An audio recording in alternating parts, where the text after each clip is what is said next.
welcome to the Inglorious Bards. I'm your excited Game Master Tom, and this is Episode 13, Who Watches the Watchers?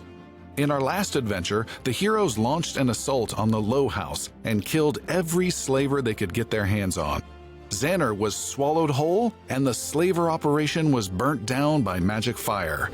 How will the town react to the slavers being wiped out, and what new mission will the heroes take on next? The adventure begins.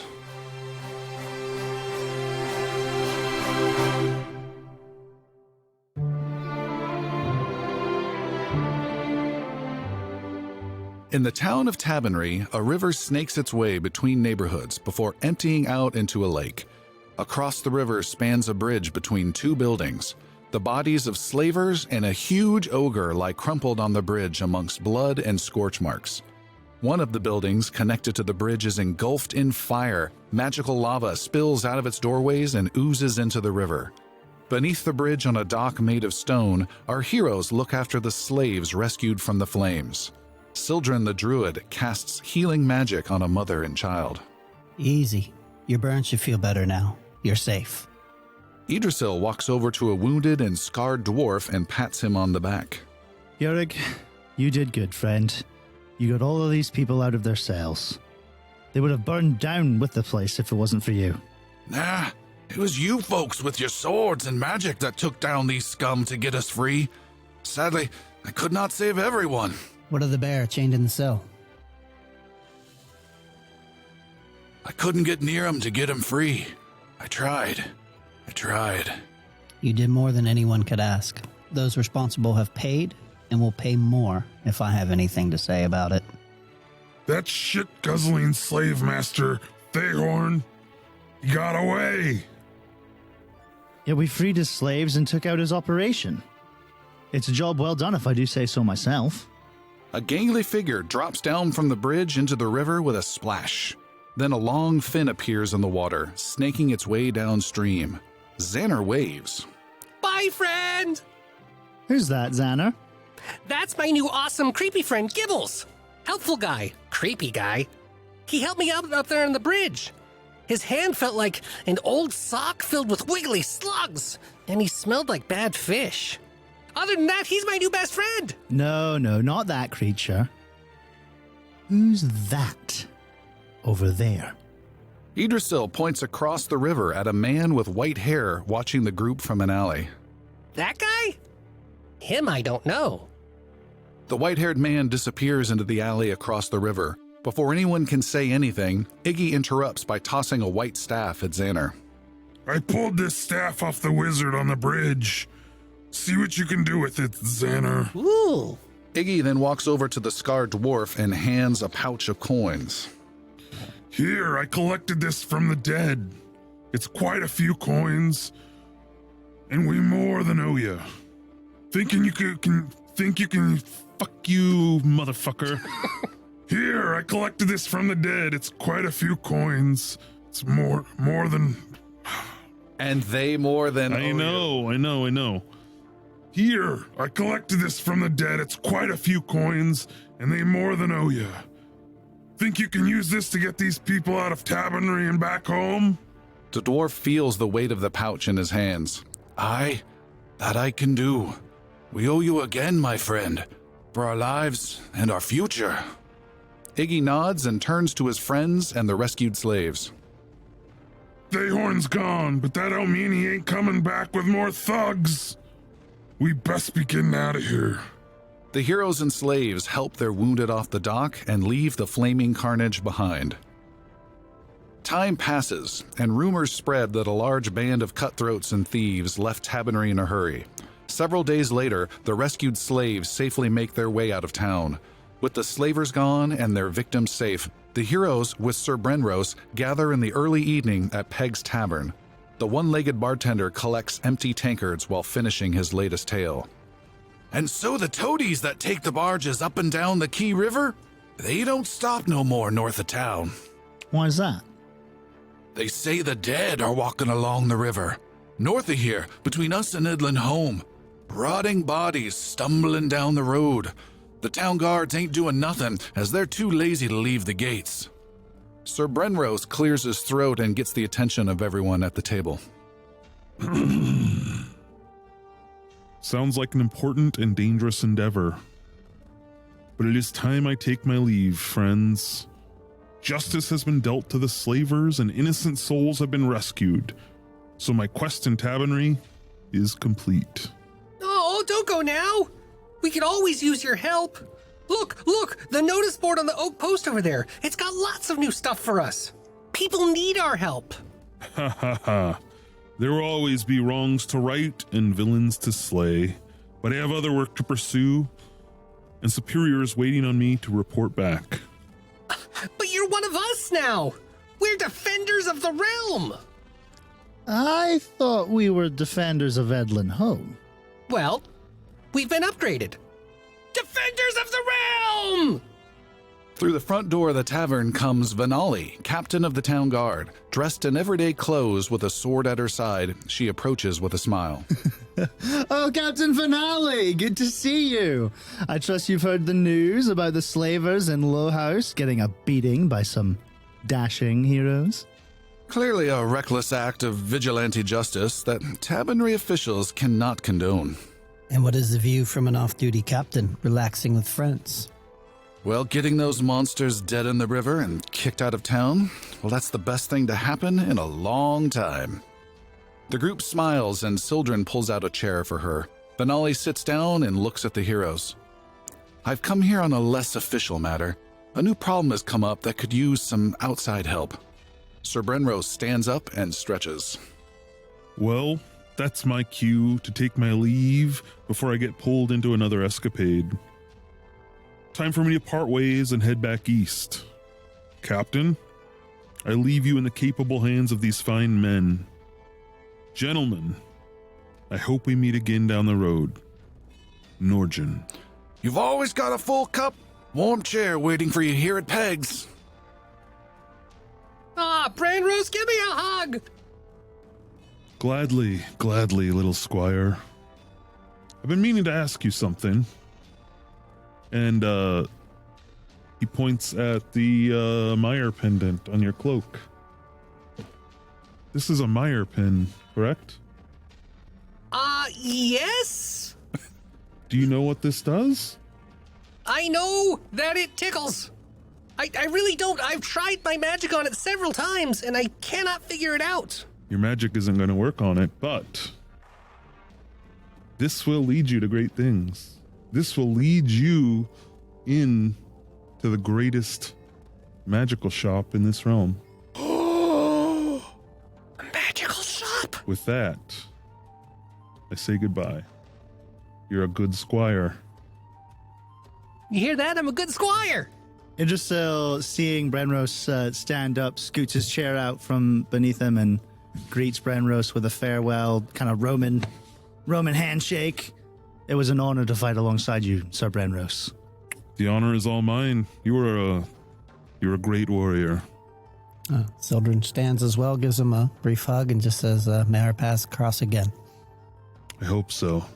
I discounted you guys at first, and I wish that wasn't the case, but I saw it to the other side. I did the same when I first met them, and this motley crew is more than meets the eye. You helped me see parts of myself that I never thought imaginable. Oh my god! Fast forward the scene as quickly as possible. Goodbye! Cut black. Who's talking about the dress? We know what you were talking about. Goodbye, Brenros. Goodbye, dwarf. Vanali waves, and you see Sir Brenros head out of Peg's Tavern and make his way out of Tabernary. Iggy, you have also recovered one additional thing from one of the corpses off of the bridge. It was just a small note there's a bunch of crap in there, and there was one little note that you found that Iggy can't read, but you do have it in your possession. I haven't brought this up yet, but who my eyes are a little tired this morning. Can somebody read this for me? I can read it. Sildren takes the paper. Sog, Set up a staging area in the flat hills off the road from Tabernary and Edlinholm. This will make assembling the slaves for the chain gate more manageable. Once you hear word from that wretched gnome Vargalos, then move into Bottom Hill and begin excavation. I will have Hadil pay off the farmers and smooth over our arrival with the locals in Edlinholm. Keep your eyes open for a surgeon or herbalist. We need someone out there to watch over our stock. Again, the broken slaver. I hate that guy. He's the worst. So they're building something between here and Edlinholm. Yep. And it seems to be probably somewhat older because it's still talking about the chain gate in Bottom Hill Mentioning the tower. and the excavation. But we don't need to worry about that now, right? Because we took care of that. You did take care of that, right? I was on the other side and I don't really remember what happened. taken care of, that's fine. Yeah. I wasn't there. Yeah, we had to fight our way out of there. You missed out on a lot of action when you sons of bitches jumped through that portal. No, I didn't. I had a whole bunch of action. I wish I had the stuff that you had. Do you know what black ink feels like in your nose? You don't want to know. I'm going to tell you that right now. No, you don't. Also, if you ever see a metal spider, crush it. What else would you do with the metal spider? Vanali interrupts and says, "Is now not a good time?" Is it It's ever? a fine time. We're just kissing on each other's feet. Sanders starts rocking a little bit. He's been like this ever since the Portal episode. It's just been a nightmare. Giant cats walking around with laser guns. She gets a little quiet, a little hush, and waits for a Peg to leave. There's a bit of an issue that I can't rely on my guards necessarily for, and it's kind of got me up against the wall. It's rather simple. The last few days, I've had not one, but two of my guards murdered. And they were murdered 2 days apart. They were both alone. And I need someone like yourselves, when you have the time, when things become available for you, to perhaps take a look or keep your eyes and ears open and let me know if you find anything over the coming days. I've got to keep my men together, though I may not trust a lot of them. Things are definitely heating up around town with a lot of the changes. With the slavers gone, there's a little bit of chaos around town. Were these guards killed in the same manner? One was stabbed, and another was one stabbed with a sword. I think another was stabbed with a knife. The names were Ulnir and Bernard.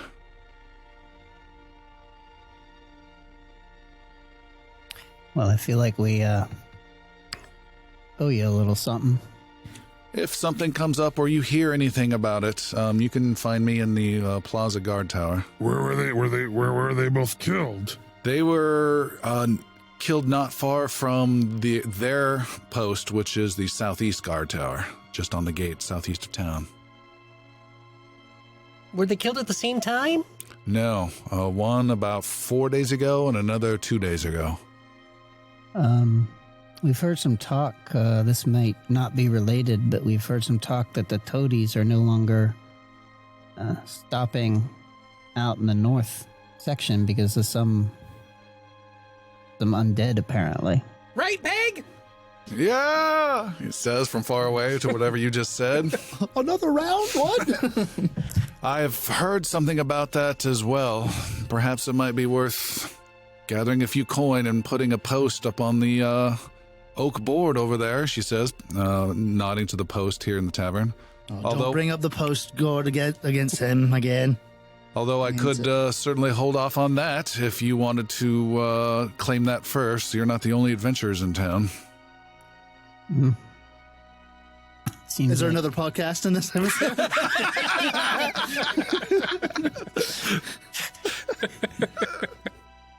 Idrisil kind of just looks around at Sildren, Xander, and Iggy to gauge their response. Idrisil is interested, but is trying to kind of save base and be neutral. Play it cool. Yeah, as usual. Which one are you interested in? Yeah. Good question. I want to go to the southeast tower. I think While we're here, yeah, it makes more sense. I think it's a situation where someone is either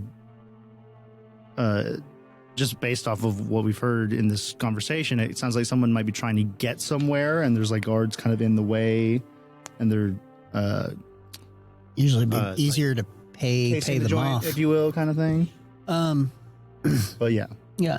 that's a good point. Vanali, do you know those guards, how the ones that were offed, how easy would it have been to just pay them versus kill them?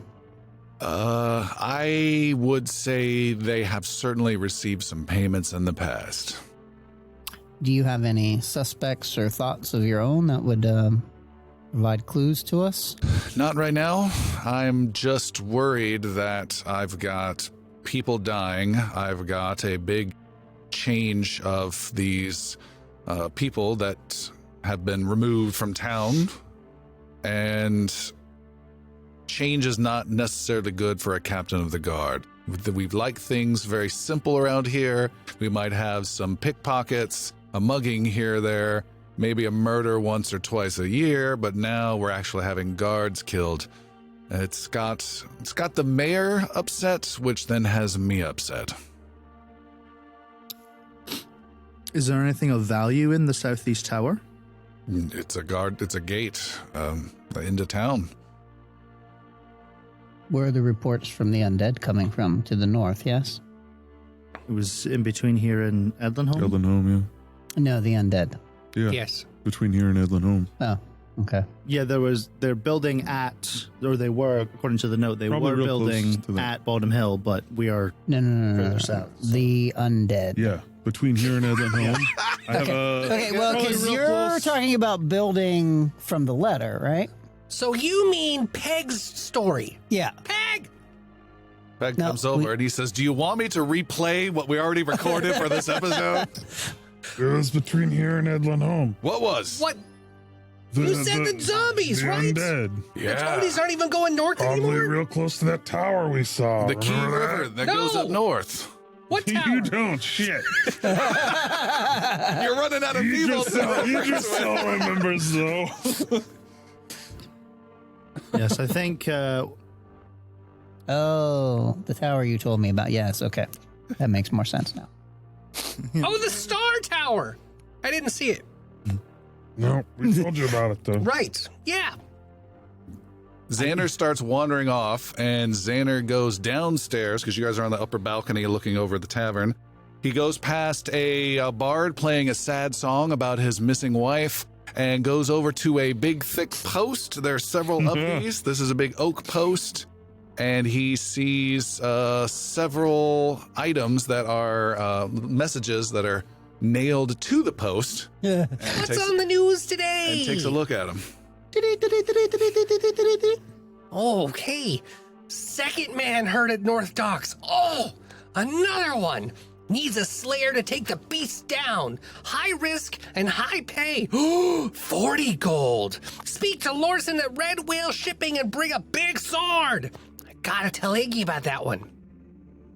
Thanks to the unsung heroes who slew the scum at Low House. The good people of Tabernery owe you our gratitude. Hopefully some coin too. Murder wanted, dead or alive. Oh, murderer. The town's best chef was murdered at a party in the Northwest District. Oh. Find his killer and bring justice to his family. Maybe I'll just take that one with me. Remember, abide by the toadies out in the river, and they will abide the laws in town. Help! Dangerous looking warrior needed. Must be fierce and take direction well. 12 gold pieces when done. 1 night's work. See Mackles, the open butcher shop. This one's been here for a while. Friend has gone missing for a week. Oh no. Tell our boy Kel that his friend miss and wants him to get together. Kel, that name's familiar. I don't know about that one. I don't think you should know anything about that one. It's almost the same things, you guys. I'm gonna keep one of these. No reason. Just for me. There is one, though, that looks really neat, Iggy. What's that? There's a beast over at the Lorson at the Red Whale Shipping. He's been asking for help for a long time. Ever since I've first seen it, this one's been here. But now he's going to pay more gold. Oh, yeah? They need us to bring a big sword, and they're looking for slayers. I don't have a big sword anymore. I just have a big axe. Well, you can pretend. Okay. Maybe it's a big axe. Yeah. Let's go to Lorson. Vinali's still there, right? Yes. If, after discussing this with our friends, if it would make sense for one of us to function as a decoy, could we maybe be incorporated into the town guard for a time? That would be a problem, as they get very picky about who's a guard and who's not. There's this little ceremony that they do. But what I could say is I could declare that they should expect maybe some investigators from the Senate who've come in that happen to be nearby. And that could at least allow a reason for you and your crew to be around the guardhouse. That sounds reasonable. Okay. All right. Well, I'll pass along word to the Southeast Gate about that then. We will be in touch. Do you guys want to go to the Red Whale Shipping House? Idrisil looks over the balcony. No, Xana. Which note is that you have there in your hand, crumpled up? It's a thank you message. It says murderer wanted dead or alive, and he quickly rolls up. Oh, thank you. Well, tell him you're welcome. Xander gives a very tiny thumbs up. And lights it on fire. What? It's morning time? Early evening. Oh. So Idrisil, kind of when Xander and Iggy come back to the table, Idrisil will address Iggy, hearing about the Lorson note. I want to say that again. The Lorson note? Yeah, well, I just bumped the mic. Oh, sorry. Yeah, so Idrisil just approaches Iggy and Xander with the notes. So we're going for the gold, or gonna hunt the monster? We're gonna go back to the Mackles. Or we're gonna do this. I think we should look Undead. into this serial killer that's taking out guards. I mean, fuck the guards, but we want to help our new friend, right? Vinali is working on a plan to incorporate us into a sort of detective type of position to get us inside the guards' work system, see if we can infiltrate. Yeah, and if we let that red whale guy cool his jets a little, maybe he'll make another posting with more gold. Ooh, I like the idea of being a detective thing. Do I get to wear a funny hat? Uh-huh. You have a funny hat on. Idrisil looks at the wizard's hat on his head. Right? No. In the time it has been since you were battling on the bridge, it's been maybe 4 or 5 days. Xander, you have made a successful identification roll to identify the white staff with gold caps as a magical item. It is a staff of healing. Whoa.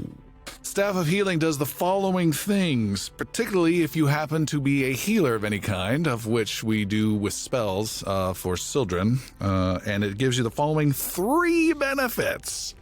Number 1, it grants you the Stabilize spell, so you now have that cantrip available as long as you have the staff. It also has the Not heal. that you necessarily should be giving that to the healer. The thing with the word healing in it, but, you know. Right. It's like, hide my bracelet. Xander has just been doing like bow staff stuff with this thing for 3.5 days while Sildren is just pouting. I can reach you from 6 feet away. It also grants the healer the heal spell. And what you do is whenever you start your daily preparations in the morning, you give an amount of charges into this staff equal to the maximum level of spells that you can cast, which for you, Sildren, is 2. So you, for free, get to put 2 charges into this staff, because that's the maximum level of spells you can cast. Then you can now cast a level 1 heal spell twice. Each charge is 1 of that. You can't cast a level 2, but you can cast a level 1 twice. And that's every single day you get 2 charges put into that staff, which is really cool. And it's as you level up and you can cast higher level spells, you can put a few more charges into that staff. So if I were able to cast 3rd level spells, I could put 3 charges. 3 heal Still charges only casting level 1 heals, but now you can cast several of those. Understood. And finally, every heal spell you cast while you have this staff in your hands, from its source or your own heal spells, you heal 1 additional hit point every single time you cast a heal spell. So you can have this to Xander. Hand this to Xander here. It's so shiny. So Xander is playing with this thing for like 3 days, and then he decides finally, no. Mm-hmm. And it starts vibrating like Harry Potter's broomstick in his hand. Oh, that's so magic.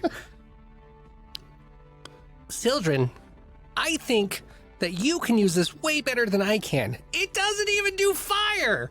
It's no, you know what I mean? But here, let me show you. It's made of some smooth white wood. And look, on the cap, there's like rubies and stuff on it. But it's all designed to make people feel better and heal them and keep them healed. It does stuff that I already do, so I don't need to worry about that. You can have it for those. But it allows me to not poke people with it because I can keep my hands so I can do this. And he almost burns the staff. Sorry. Very kind. Thank you. You're can definitely welcome. put this to use for all of us. I thought so. I feel really good giving things right now. This feels good to me. Excellent. We should do this more. Absolutely. Do you still need that shiny bracelet? Yes. Okay. It will help me get to everybody. Yeah. No, it looks good on you. Good. Xander slowly moves back to his seat. Sildren, by the way, that will put you over encumbrance unless you get rid of something such as your rapier or your bow, something that's a nice weight to it. Maybe a bird. Highway off Just an FYI. What about my shield? You already got rid of it. Yeah. Where did your shield go? He tossed it over 'cause he the had edge to to catch choose. me. Yeah. He had to choose between dropping it to save an action. Let's look. Equipment. What, you know? Yeah, you could totally swap those out and you'd be good. Who's got it? So I'm going to have a sword and a staff. This is like one of And that's the- fine. Yes. Yeah, but you can Yeah. your sword. Well, I'm going to go all like Gandalf like though. That's the image I have in my head. Is literally. Well, you have a sword, you have a staff, and you have a bow. Yeah. Yep. Yeah. That's what you have. Okay, great. You Gandalf, Legolas, and Aragorn. Because, jeez, I really need a shield though. Choices. You got to make choices. I don't need this. I just toss the staff to the side. leave it in the umbrella little urn at the door. What you playing, gang? Yeah, I guess I don't have a shield anymore. Makes me sad. I'm not trying to make you sad. You've ruined my life. Let's go see this place. Is it far? The guard tower? Yeah. It's not dark yet. We got some time. It's a good idea. I would like more ales, but your idea's probably better. Did you hear that, everybody? My idea's probably better. Let's get used to hearing that, huh? Yep. Yeah. I think let's do it. Yeah. Head that way. Let's Okay. Towards the southeast tower. You guys head out as you make your way in that direction. I believe all of you can feel a little bit of a jittery a tingle around your collar as your Mire pins vibrate slightly and then fade away as you head further south. So I don't like this thing. he said Brenros told you it would take you to the magic shop. He said the greatest of all magic shops. Greatest of the realm. Can we go? Can we go? Yeah, you can go. I'm not gonna go. It's fucking stupid magic. I want to go. Yeah. Am I gonna go alone? I'll go. Yeah. I mean, I'll go with you. I'm just not gonna go inside. It creeps me out. Okay. Maybe we can knock this time. Good idea. Xander goes back to where the Mire pin starts vibrating and starts following it again the way they did the last time. Okay. Like a greyhound. Hey, Xan, as we're on our way, Xander, and I hand you, Iggy hands you his Mire pin. See if they'll give you some coin or something for this. I don't need it. It's weird. I don't like the vibrations. Xander puts it on the other lapel. Perfect. Okay. You got both of them Vibrating going once. crazy. You head north. The pins grow a little stronger in their vibration and stronger. And you cross the river and go towards a neighborhood into the back. And the pins are really vibrating strongly. And you are at that stair. They got the stairs that head down towards the basement door. So Xander's going to go down the stairs and knock on the basement door this time. All right. You knock and you wait. And there is no response. The pin's very strongly vibrating. Xander tries is there a handle? Is it a sealed door? Is there like a Yeah, there's a latch handle. to the- Yeah. Xander tries the handle. All right. It moves. All right. Opens the door. You open. You see an impenetrable wall of blackness before you. Completely Idrisil covering grabs the handle via Xander's hand, like on top of his hand, the door. Uh-huh. and closes the door. We did this once before. We're going to do it the smart way. And he slams the door shut and he walks back up the stairs.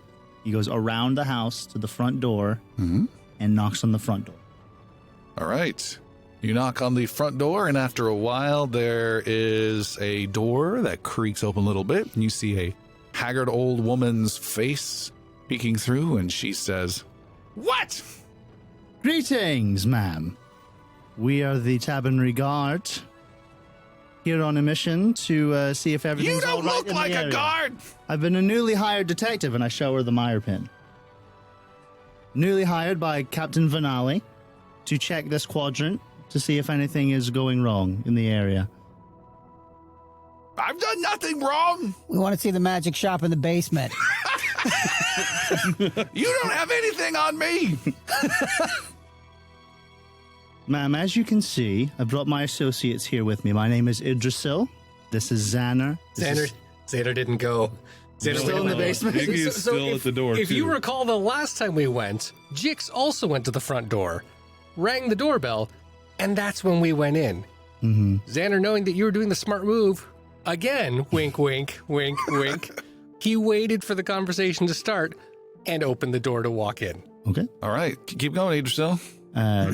My name is Idrisil. This is... And I turn around and see no one behind me. My associates are probably at the next house over. Would it be all right if I came in for just a moment? Absolutely not. Well, that's all right. That's all right. No need to trouble. I'm going to close this halfway even. She closes the door a little bit more. You can see her beaky nose. Well, if you'd please, I have a note from the mayor. So? Surely you'd know Mayor... And I say his name. Do you? I did. I don't, if you don't know his name, you don't know his name. I just say the mayor. So? All right, if you don't want to be invited, that's fine. Invited to what? We're just handing out invitations to the mayor's celebration next Saturday evening. He just had a celebration like 3 weeks ago. Well, he's the mayor, isn't he? I don't know. Give me your stupid celebration. And she holds out a hand through the door. And I take just a tiny little filthy kind of napkin out of my hand. I've kind of ruined this one. If you give me just a moment, I'll be back in a sec. She waits, and then you leave, and she closes the door, and you hear it lock. I go back around and I see that the door has been opened. Yes, and Iggy's standing outside. Mm-hmm. What about Sildren? I went inside, I All right, guess. so you just see Iggy standing outside the open door. But why did no one follow me? Wasn't your plan to distract that old lady so the rest could go in? No! That's what we thought the plan was.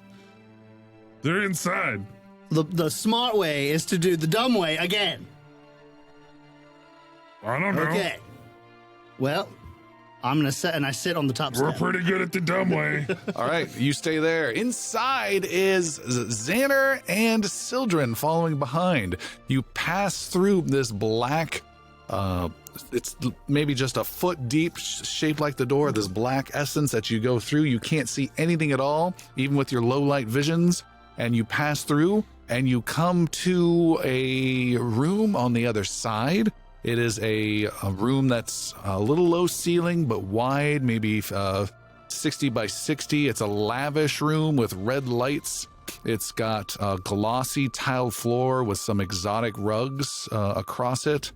There's a kind of a trapezoidal angular pond that kind of Z's across with water slowly moving somehow through it. And in the water are lilies with little yellow lights on them that just gently move that look very pretty. It smells like flowers, a little bit of jasmine. And Xander and Sildren, both of you can immediately sense that this area has a complete nulling effect on your magic. And it's very disconcerting. And you see Xander, snapping his fingers again and again, and there's no flame producing in your hands.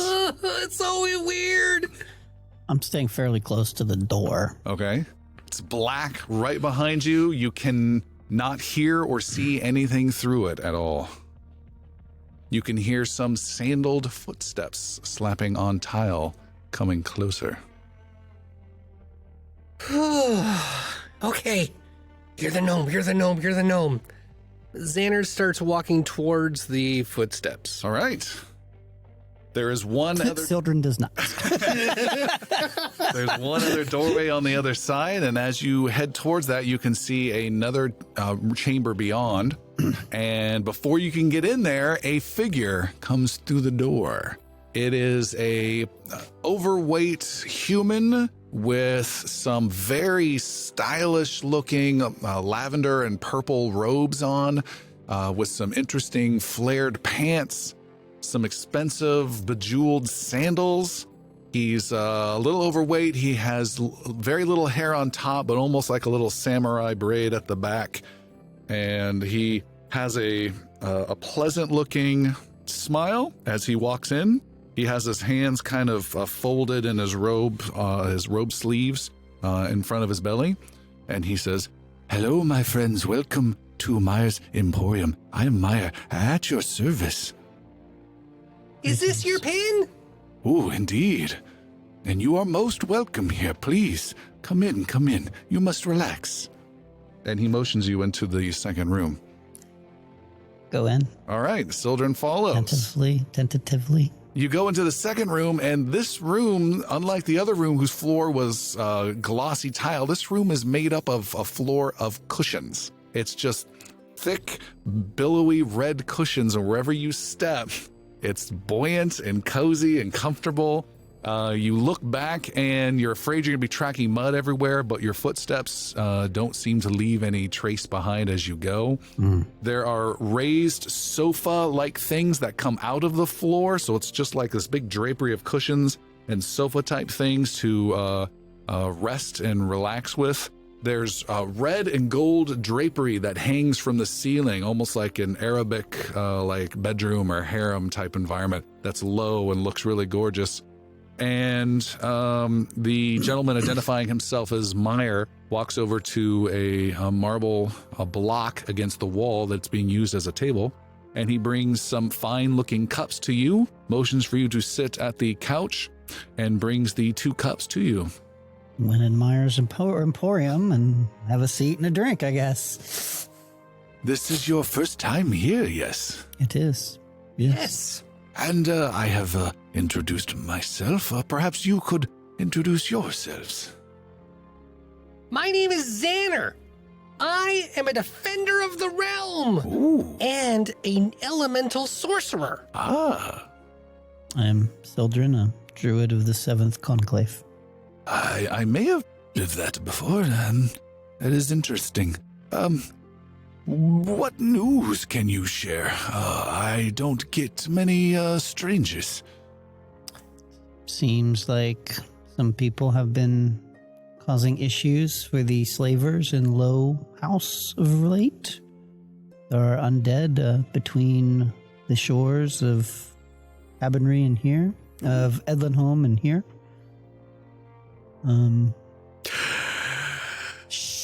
Xander's all ready to unload a ton of info. Like, Sildren's like, no. I've done a lot of things. We have. He's just staring at Sildren for what he can say, what he can't say. What of the great white dragon I have heard to the north? Any news of that? Oh, how long has it been since you've had a visitor? Oh, perhaps a few weeks. The great white dragon of the north? A Yes. few weeks? I fear it's been longer than that. There have not been any great dragons for centuries. Ooh. I've heard tale of some sort of magical barrier to the south of the kingdom of Thave. Any news of that? I'm so hungry for news. Well, yes. There is a magical barrier. It's the towers of Azeroth, or Azamir. And they've been there for centuries. I do have many encounters with those from Azamir. There's a few Mire pins that have come from there as well. I will not ask how you have come to yours. That is not my doing. I only have one requirement, and that is for you to not share the Mire pin with others, and for you not to discuss the result of the Mire pin bringing you to my emporium with others. Of course. If they are to be here, they will find their way. Naturally. Rule 1 of Myers Emporium. Don't talk about Myers Emporium. Now, but before we get further into business, drink this water. It is quite refreshing. I do not know how far you've traveled. But I must know, what is your spending capability for today, so I know which room to take you. Probably the entry-level room. You have a dollar store? You have a clearance section. Half cursed, half off. I've never had a lot of money, but I do have these platinums and some gold. And how much total would that be? Just so, I mean, no offense, but just so I have some idea of where to bring you. 2 platinum and 35 golds. A little less for me. Fair enough. Clearance. You're more than welcome to leave your... To leave. You can try Ross's cast for less down the block. Discount spells and sages. It says you're more than welcome to leave your dirty armor or weapons here. You certainly will not be needing them. And when you are feeling ready and refreshed, please come with me. And he stands by the next entry out or exit out. 2 Children. cups on the thing. Xander drinks the water first. All right. 2 hands on the cup, 2 cups on the thing. You know what I mean? Let's not do 2 with cups. Sildren will drink his water, put his weapons down, and follow. All right, it's very refreshing.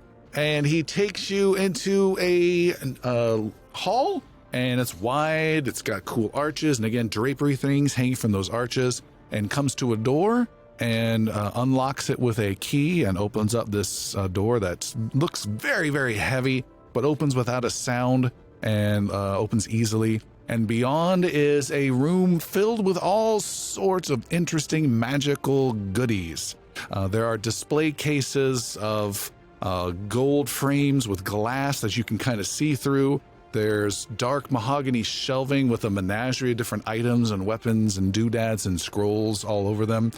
There is also standing next to you, this giant statue which you immediately recognize is not a statue, but a huge adamantine golem that looks down and rotates its head from way above even Sildren. Hello.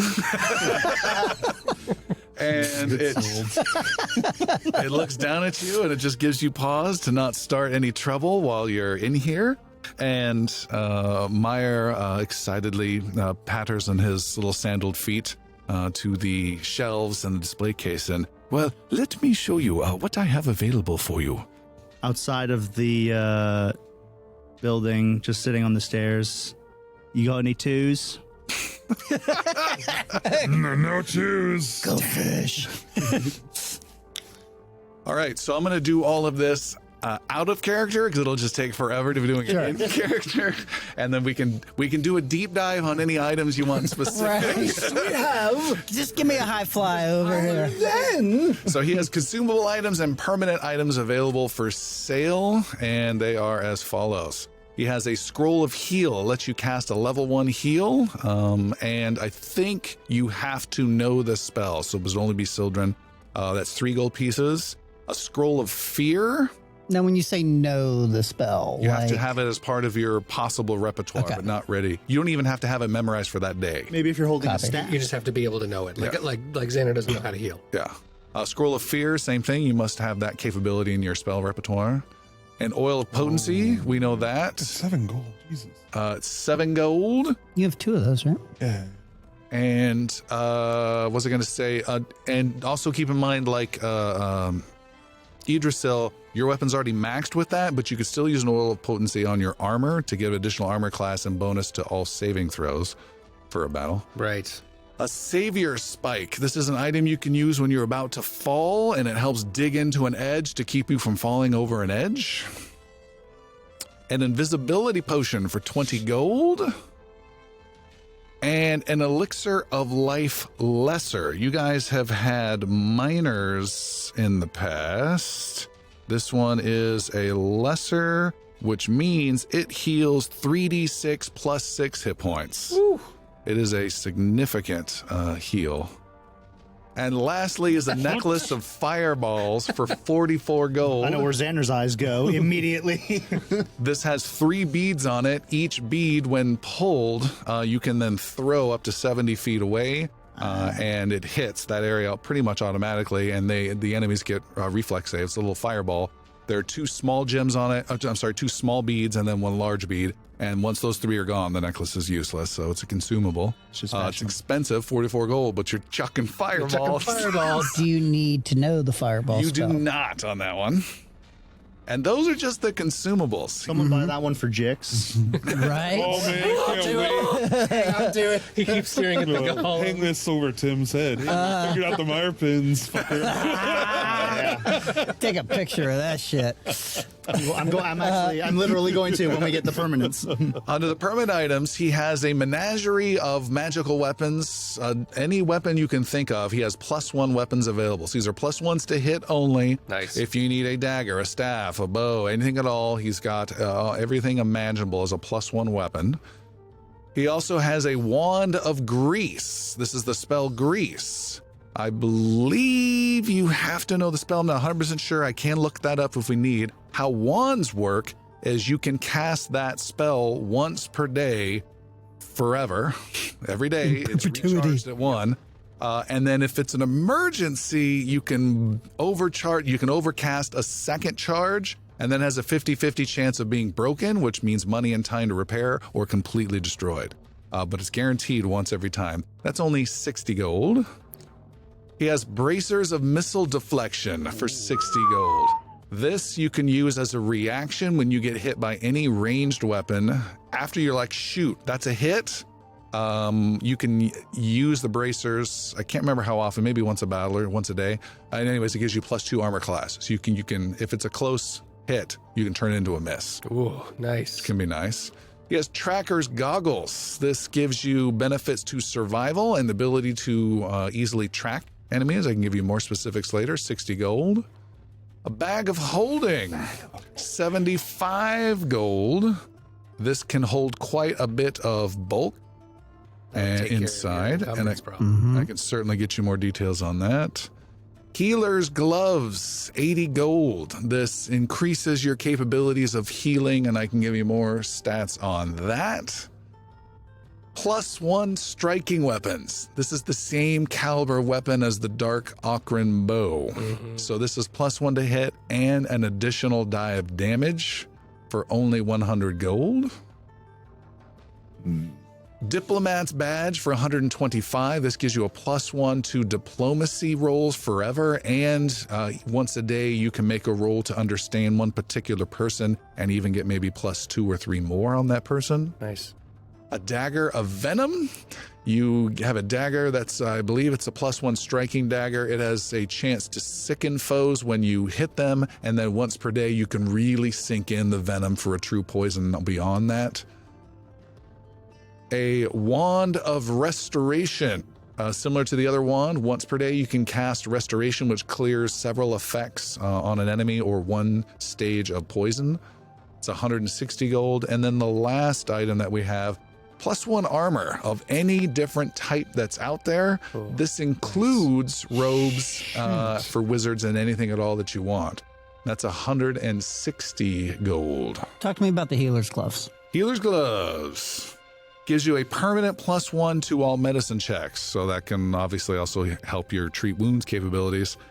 And then once per day, you can soothe a willing adjacent creature and heal them 2d6 +7 hit points. So it's a heal in your back pocket and then a permanent +1 to your medicine for 80 gold. 2d6 +7? Yes, once per day. Can we confirm the Wand of Grease needs that spell or doesn't? Yeah. Let's take a look.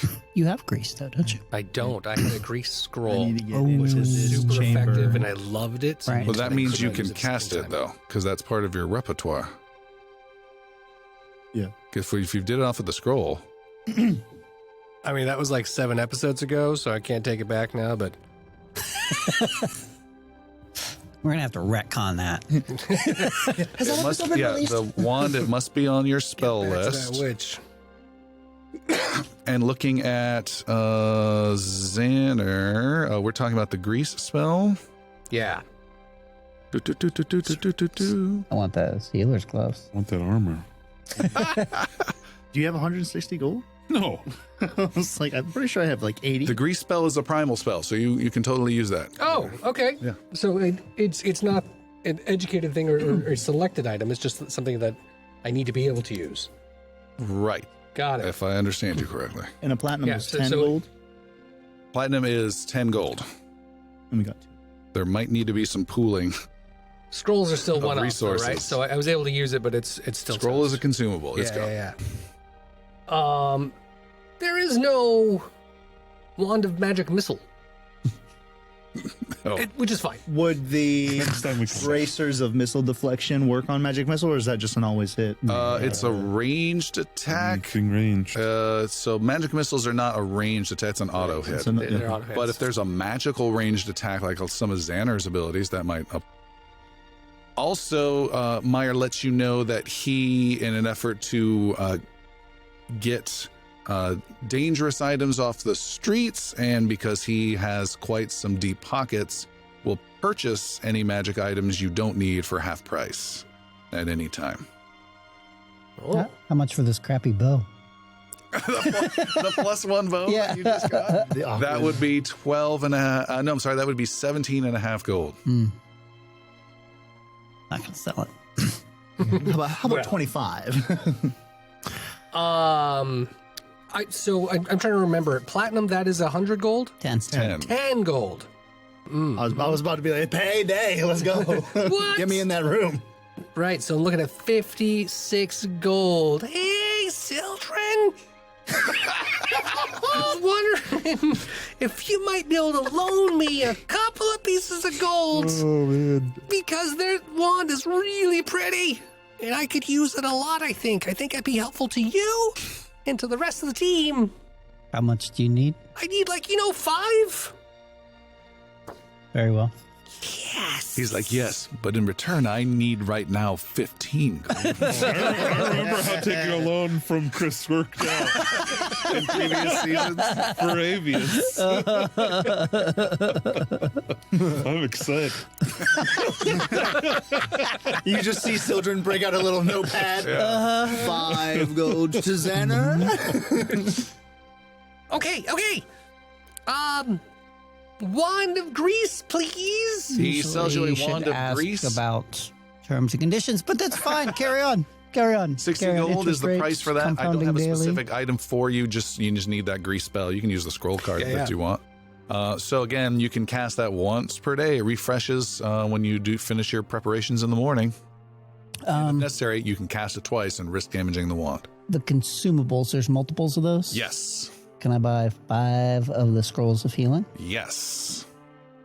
That's 15 gold. Yep. Okay. Outside the establishment once again.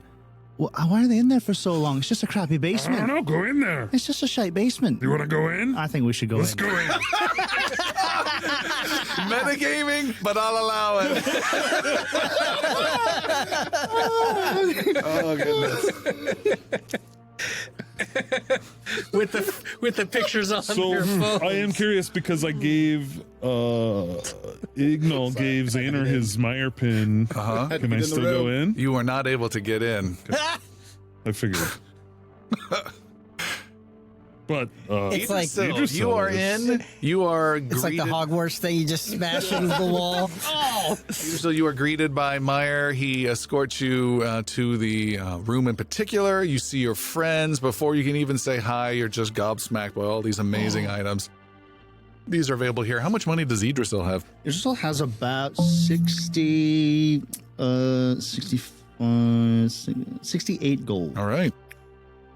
So is there a different room if you have more gold? Yes, there's other doors.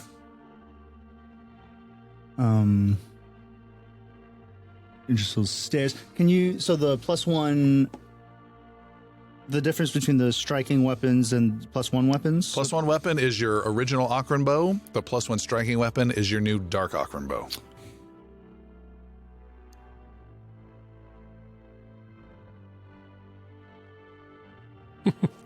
Idrisil is just gonna hand him 60 gold and go for the bracers of missile deflection. Bracers of missile deflection.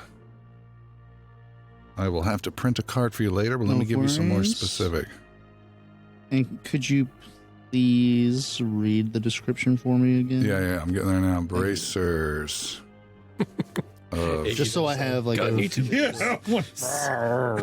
Bracers of missile deflection. I'm sure he has more than one. The bracers are made from plates of durable mithril and gleam like the summer Bracers. sun. As a reaction, so you have to burn your reaction once per day. Yep. I do stand corrected. When a ranged weapon attack hits you, but does not critically hit, okay. you must be aware of the attack and you can't be flat-footed, so you can't be getting screwed over at the time. So as long as you're kind of aware of the attack, the bracers send the missile off course. You immediately gain +2 bonus to armor class against this specific attack. And then if that's a miss, then it's a miss. So it's just one attack coming in. And essentially, I'll say, because that's how the attacks work. I'll say, Yeah. what is it, like a 21? And you'll go, that's a hit. You'll know, ooh, that's within 2. I'm going to trigger my bracers.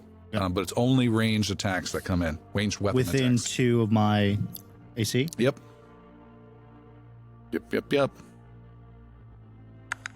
Those are nice. But yeah, Iggy's always like right in the thick of it. He's not Yeah. getting hit by range stuff that often. How much? I figured how just much because gold I do you am have? a ranged attacker. How much gold do you have? 54. I had to spend some on that armor a few episodes ago. Yeah, I only have 10 more now. 8. I got one left. I like the trip to Tahiti, the mugs that look really nice, the rug. Can the oil of potency, you said it wouldn't do anything to add to my dark Akron bow? That is correct. It will not do anything to your bow. Oh, do you guys want to sell any of those fancy things? Will we it do got? anything to my axe? Yes, it would. Okay. I haven't used it on it yet, but what? I wanted to make sure. Yeah. How much would Idrisil get for the ever-burning torch? Well, that's a good question. Do you have a card for that? I have a card for that.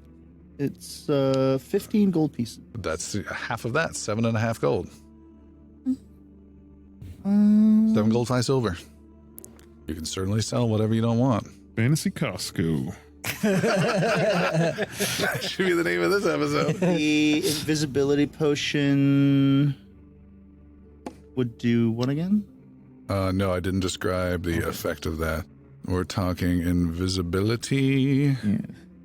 If you are invisible, you're undetected to anyone. So undetected, they need to make a flat, as a house rule, they need to make a flat 13 or higher roll to hit you after they've declared an attack. So that's pretty strong. The question is, how long does it last? Last 10 minutes, you become invisible. If the target uses a hostile action, the spell ends after that hostile action is complete. So you don't stay invisible the whole fight. Right. Just until they see me or attack on me, essentially. No. If you get attacked, they have to roll 13 or higher or miss all day. The moment you do something hostile, you finish that action. You probably get a +2 as they're flat-footed, which is great. And then the invisibility goes away. Sneak. I appear as I'm stabbing them in the back. Totally. Okay. I'm not going to buy the invisibility potion. I am going to... Steal it? Yeah. I'm going to see where Mire's looking. He's seeing Xander. He's tending to him. No, I'm going to give him the ever-burning torch. All right. And I'm going to give him... How much is one... Mire pin worth? No, we have minor elixirs of life. You have minor elixirs of life. How much are those? Minor elixirs of life are not worth a ton. Yeah. Where is it? Yeah, because they're only like four gold to buy. Oh, they them. are? Okay. Let's see. A minor? Well, they're 3. That's not... Oh, she's ripping me off? She had a bit of a markup. Well... Bullshit. She wants a little more from you than everyone else. Let's just put it that way. They're 3 gold each. He's like, well, Voldus sells them for $8.75. No, I'm gonna keep mine. I was gonna buy a lesser, but I won't have enough. I'm gonna buy 1 oil of potency. Okay. Or somehow work with Iggy to get him something. Okay, can I No? leave and No, come I'm back? good. I was like, can I leave and come back? I am seeing the list. I'm saving. I poke my head out. Iggy, you need to get in here. Okay, get my Mire pin back. He just sees a floating head in the blackness. Yeah, I'm just gonna buy 1 oil of potency. Okay. Is the shopping concluded then? I think so. All right. Mire escorts you out of the room. The adamantine golem watches you leave. He closes the door and escorts you through the cushioned room and then out into the pond room towards the black portal. Grab my weapons on the way through. Yes. Too late. Those are mine. You can buy them for 37 gold. Put that on the sold rack. Mire says, It's on consignment. "Thank you so much for visiting my emporium. It was a pleasure having you all here." We hope to be back. You're the best! Indeed. And he bows slightly and waits for you guys to all leave out the door, and you disappear. Iggy, you see your friends come out, and they've like loaded with things and What? shopping bags and... What are you guys? What was in there? You guys look all happy. I was totally wrong the first time. I'll be the first to say it. It is amazing in there. Oh, Xander. Xander's hand comes on fire. Oh, that feels so much better. Can I have my Mire pin back? Oh, sure, here. Oh, thank you. 37 gold? You hand it back, and when you do take it, you think Xander may have done something wrong because the pin he hands you does not vibrate. What'd you do to this? Why is it not vibrating? Is yours vibrating? No? Maybe? None of them are vibrating. Can we go back through? You check. When you open the door, it is a cellar that is there. A dirty, dusty cellar. Maybe there's a reset. value. Or it's a different location every time. There's some rats scurrying around and hay, and it's a cellar under that old lady's house. Hey, let me tell you about this guy. His name was Mire, and he hasn't spoken to anyone in a long time. He was asking about the great white dragon in the north and about the magical force field being built around Azimir. Do you know about the force field in Azimir? If I say yes, will it stop you from telling the story? I mean, it's really interesting. I've read all about it. Killian showed it to me in his library. Oh, that's awesome. Inside, there was a whole bunch of magic things. I got this magic wand that we have right here. What does that do? It's grease. Look, it's grease. Oh, no. Now you can make a grease fire. That's a... No, didn't he try to burn it? You notice that time has passed a little bit, and Iggy, you've been waiting about an hour and a half. But You seems like guys were in there forever. It was like Buying cool stuff without me. Look at it. Look at the wand. just flinging grease everywhere. Gross. This is so neat. Shake it before you put it away, Xana. Well, should we still go to the guard tower? Oh, yes. Yeah, I think we've been going in the wrong direction. We should probably go south now. You guys head south. As you head south, you cross the river again, make your way past the wide open plaza where Xanher was recovered several days ago. And there you see, for some of you, once again, a priest crying out loudly to the attention of any passerbyers this evening to get their attention as he's pointing to two corpses swinging off of long ropes around their necks, and they have wooden planks tied around their necks, hanging from their necks, that have images of a wolf's head with a line of red paint across that. And this priest is wearing some brownish robes and very preachily calling out, "Cutthroats and villains, the lot of them! The den of wolves will no longer be a plague upon the kingdom of Navarre. The people have risen up." And you can see one of the bodies is of a cutthroat thief that you killed in the alleyways outside the Low House several days ago. And the other body is that of the healing wizard who you slew atop the bridge spanning the river. "If you harbor such a fiend, an enemy of our kingdom, then you will join their fate in the hells. Long may Navarre and the Senate continue to prosper." And he points again to the bodies to make sure all of you passerbyers see, particularly you ruffian-looking adventurers with greasy wands walking by. Are the hanging bodies on like nooses? Yes. So giving the impression that they were hung for their crime. Yes. Hey! That's not how they die! No, really! Come on, let's go. No. No, no, This doesn't make sense! He's taking credit. Don't care. Let's go. No I good. got that one! No good can come of that. Sildren pulls the No group away. good can come of that. It's not our business. We're trying to round the corner, but Xana, yeah. I don't like it. I'm not a fan of it either, but it's more trouble than what it's worth. We have other things to worry over. You guys arrive not too long later at the southeast gate out of town. There is a guardhouse attached to it.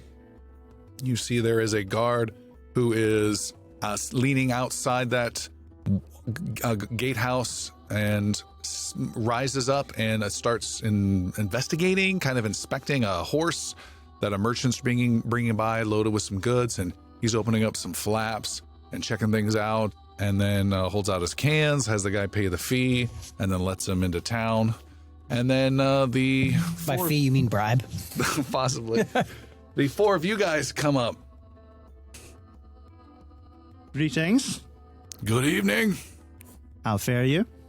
I'm good. He's good. Good. We're special investigators. The captain probably mentioned us. Oh, yeah. You said something about that. Yep. Here we are. Did you know the two gentlemen that got themselves killed? Of course I know. What kind of stupid question is that? We know everybody here. What were their names? You're quite a pleasant person.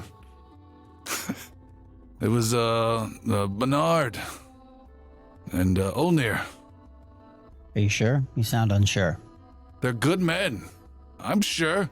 Don't try and get in my head. I'm already there. Why did they get killed? Hell if I know, weren't paying attention. A guard not paying attention. What's that? Exactly. Well, you just gonna stand there looking stupid? Where did they get? Can you show us where they got killed, or point us in the directions better? I'm kind of done with you.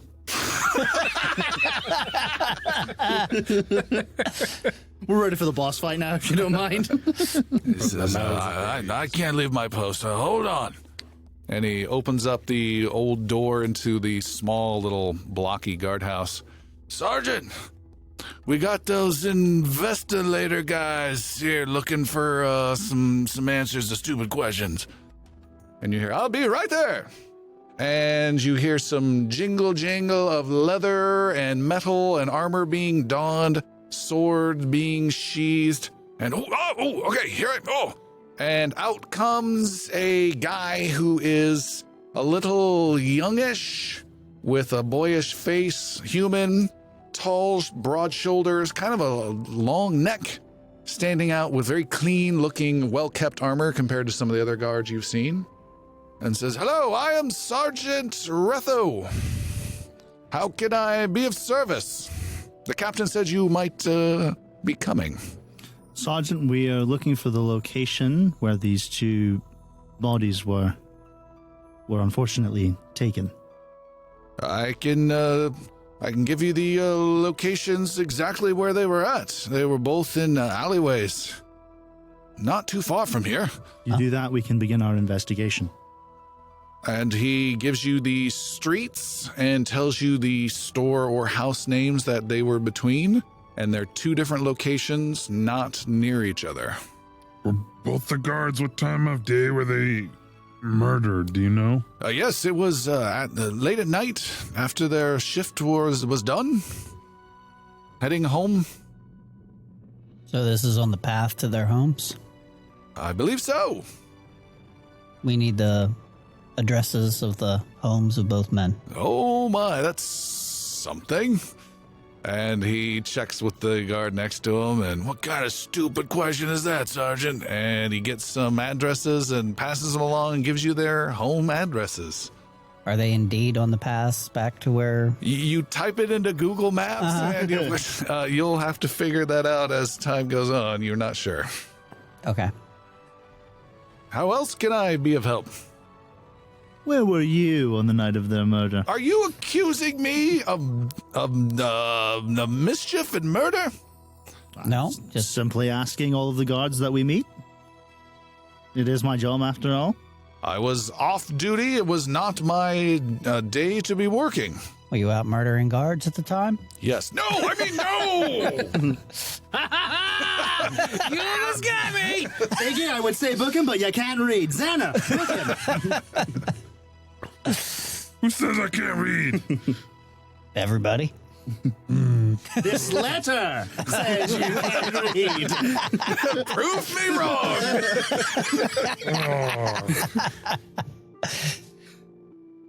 Okay, so, you guys want to divide and conquer? No. Stay together. Children's gonna stay with me and you guys go the other way? No. We all stay together. Man. All right. Too much trouble. Don't split us up. Which way's the closest then? Over here, right? Yeah, this way.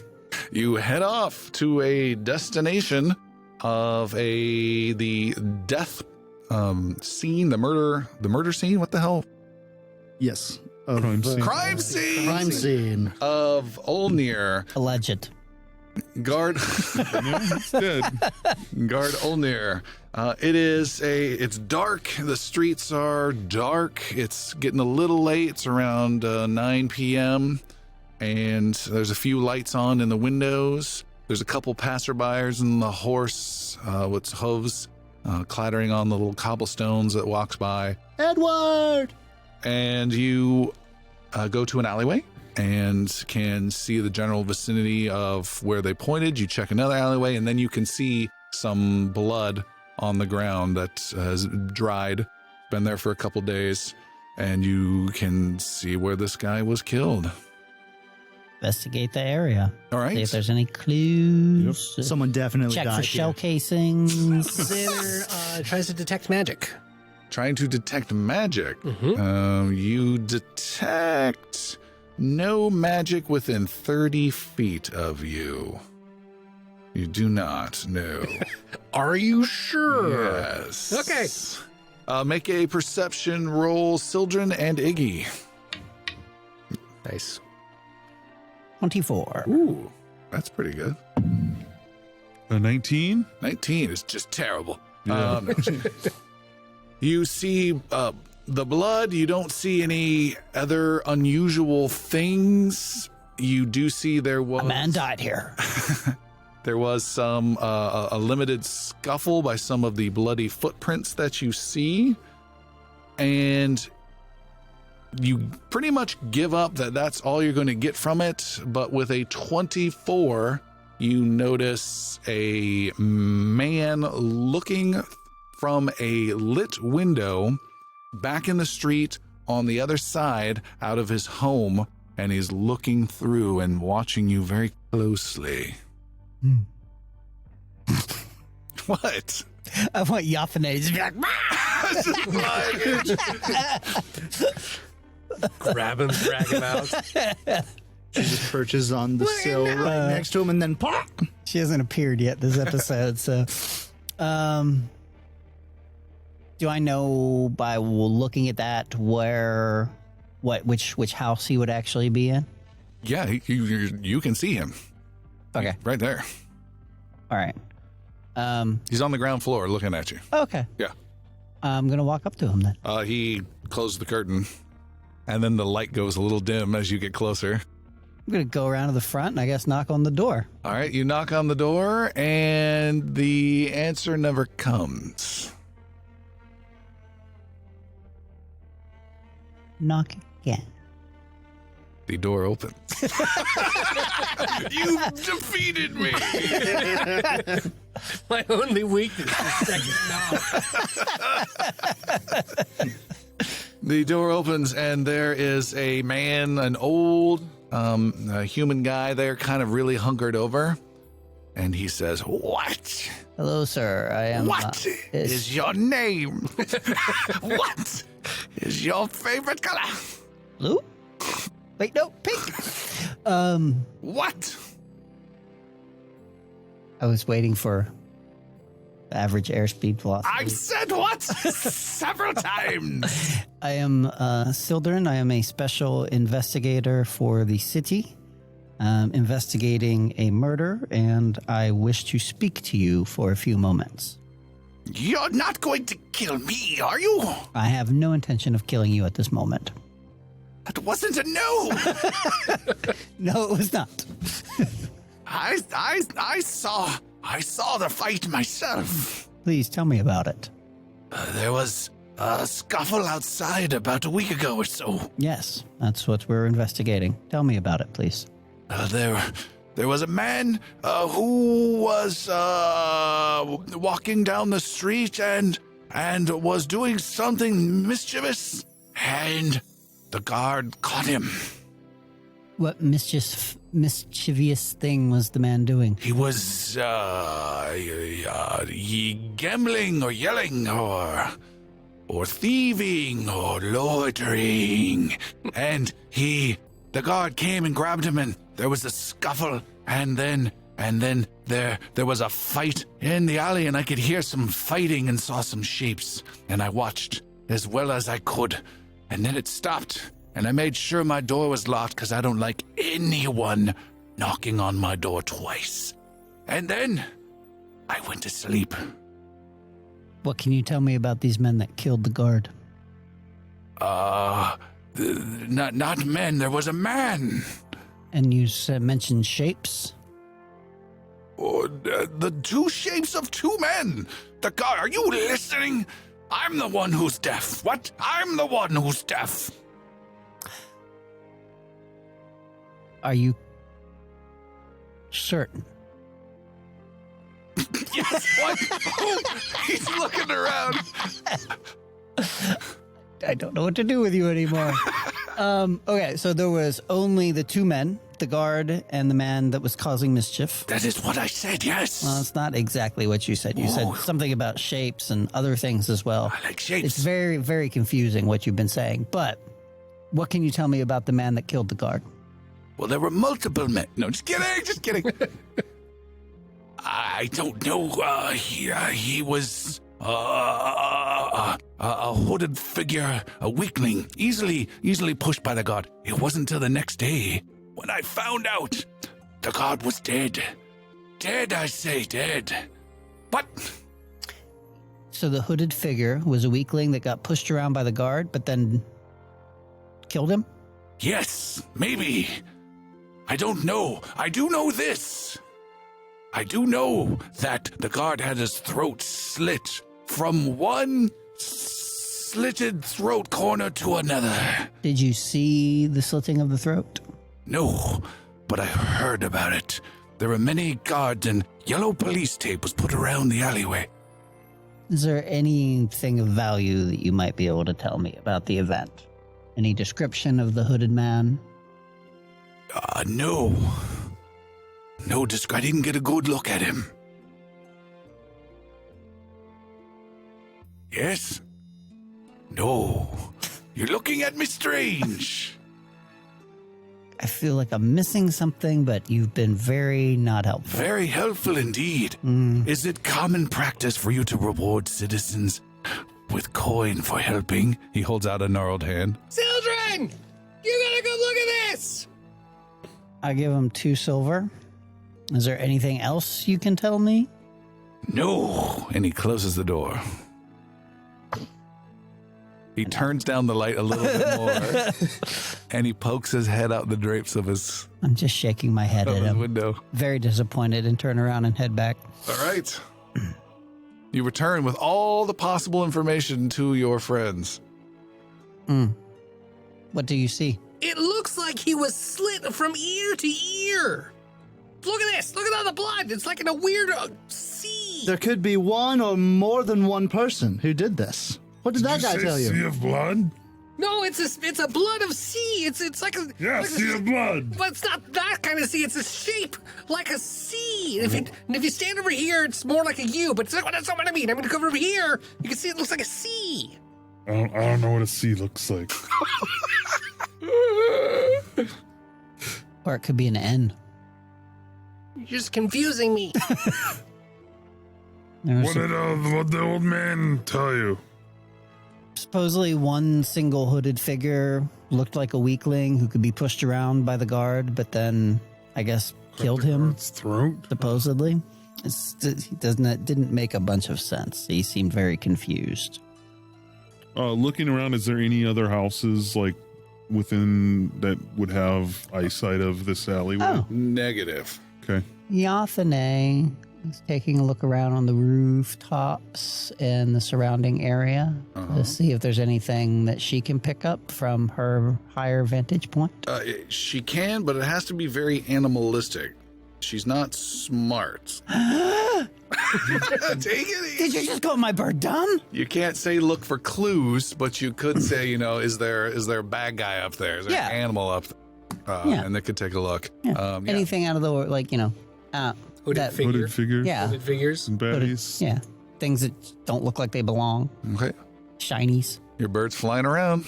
I'm not finding anything. I'll just climb up to the rooftops. Okay. Make an athletics roll. Not acrobatics? Athletics roll. Can I make an acrobatics roll no. instead? Are you sure? Yep. 23. Woo! Woo! You are up fast. 22. Up this fantasy fire escape that does not exist.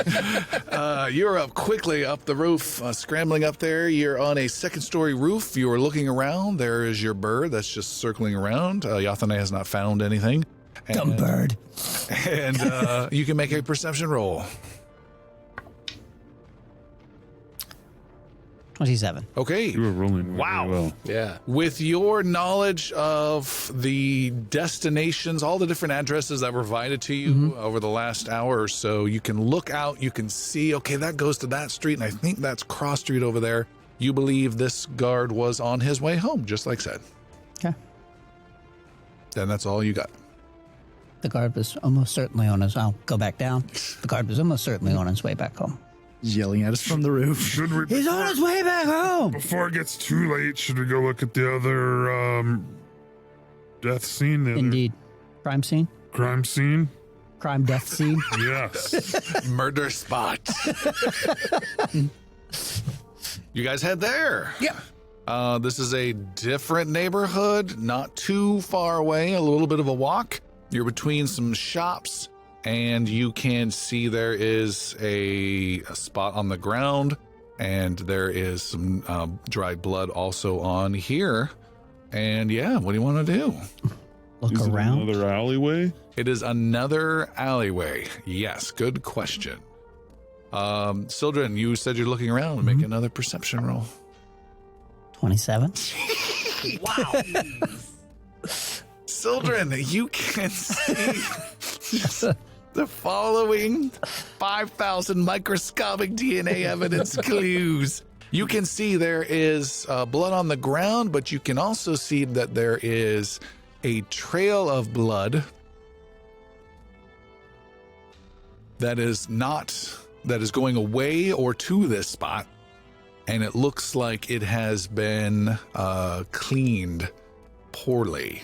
I think Bernard might have injured the culprit here. There's a poorly cleaned trail of blood, and try and follow it. You follow it. Does not go far. It goes around maybe 15 feet, turns just a little bit, and ends at a door, a side door into this alleyway from one of these local shops. And it goes in here. Idrisil knocks on the door All right. It's a... very forcefully. Okay. You're pounding loudly on the side door of an alleyway store door at 9:30 at night. This is the Tavernry SWAT police. Get it! Go, go, go!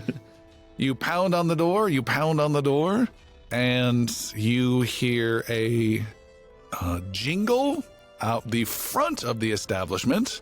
And from the alleyway, which is a little bit more lit from the street, looking down the alleyway, you can see a gnome appear, an older gnome, and he looks down the alleyway. Who is it? Who's there? Who's banging on my door?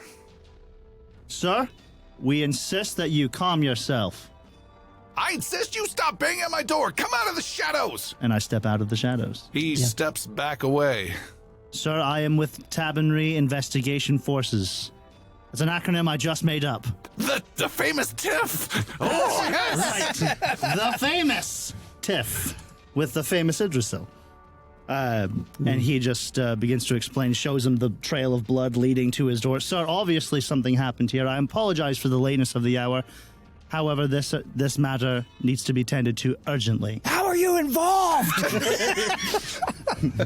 Just slapping him. Good tiff, bad tiff.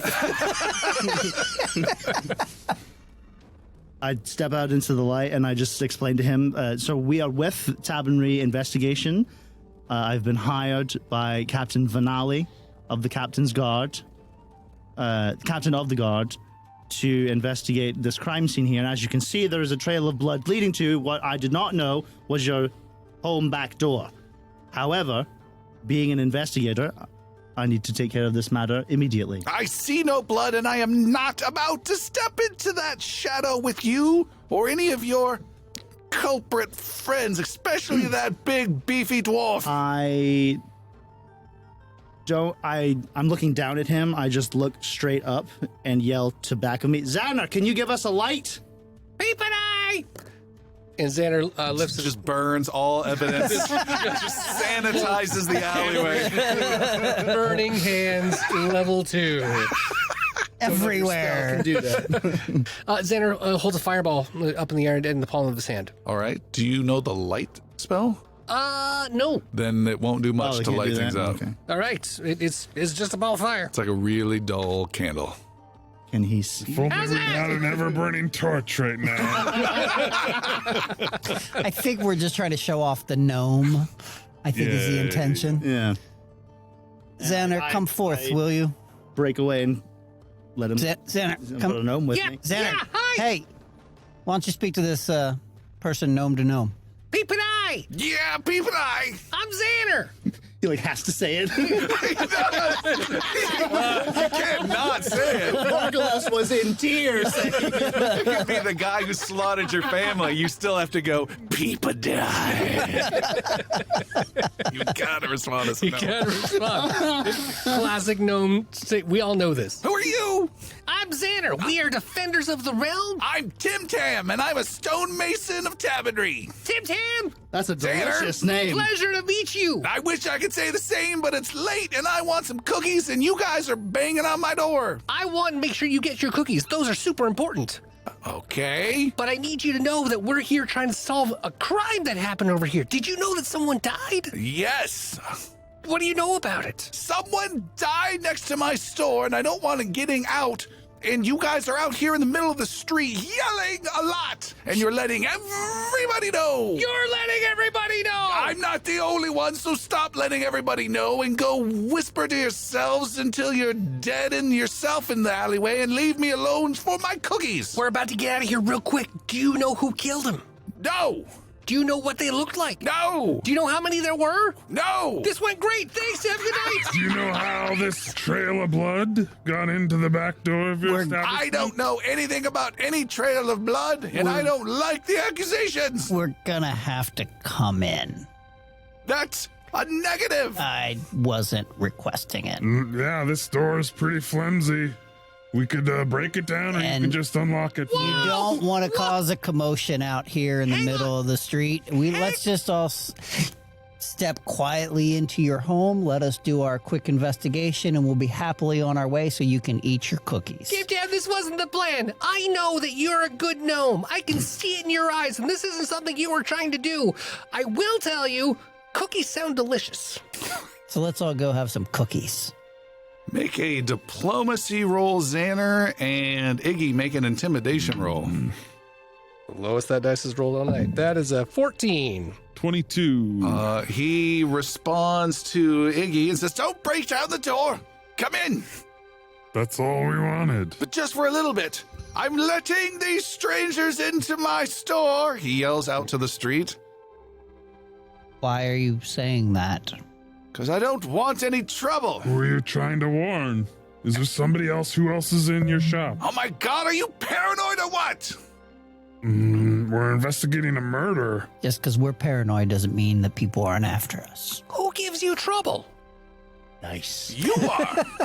All right, it's a good point. He is right. He lets you in and leaves the door ajar behind you. Who else is in here? No one's in here, just me, as it should be this late at night. Sildren will head towards the back door, the side door, wherever. And look around, All right. investigate Okay. the area. Idrisil stays outside, but goes back to the back door and walks in that way. Okay. Just you meet him in the middle. All right. Tim Tam, how long have you been in masonry? The name's Tim Tam, you That's what I idiot. said. What'd you say? You said Tim Tim Zonner. You take that back. Only we use that word. I've been in masonry all my life, which looks to be about 3 times as long as you've ever been alive, little pipsqueak. That's not very nice. Be nice. I get a little cranky when my cookie time is Go interrupted. have your cookies. Nobody's stopping you. I cannot enjoy my excellent little buttery peanut cookies with a stupid, smelly dwarf threatening me to come in and some strange, threatening half-elf who keeps looking in the back of my place. And then this weird accusatory gnome. Did you say peanut and butter? Yes! Those sound lovely. Do you have an extra? Make a diplomacy roll! Oh no! 18. I may have some for you for a gnome's palate, but no milk. Yeah, I don't want your stupid cookies. Come with me. And he lets Xander into a back room. Xander follows. All right. Keep an eye on that little fucker, Xander. I'm not that bad. Not you. You're fine. You're great, even.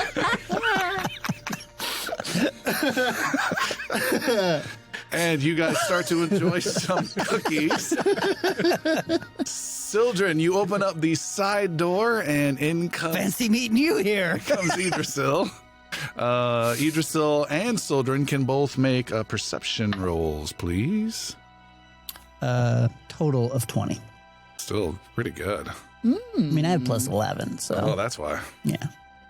I got lots of perception. I got 26. Ooh. Sorry, 27. 27. What do your elven eyes see? Sildren, you are able to see some of the smeared blood that comes into this stonemason shop. The shop has a little, what do you call them? Cemetery headstones. A bunch of little headstones that he's working on and chiseling. Some really poor sculptures of a lot of human women holding urns for some bizarre reason. And then he's got some store names and house names that he's chiseling. So those kind of things. It's more of a workshop than a store. Anyways, you can see some of this blood coming through. It starts to fade, but then Idrisil gets low on his hands and knees, and you can start to see more of this blood that's been, again, smeared around, tried to have been cleaned up. Idrisil, without even stopping a beat, you just open a small little cupboard and point in there without looking, and you keep going. Sildren, you look in the cupboard and you can see there's a mop in there with blood all over it. Oh. And Idrisil, you keep going, and the blood ends in the middle of this workshop area and disappears beneath a rug, a thick rug.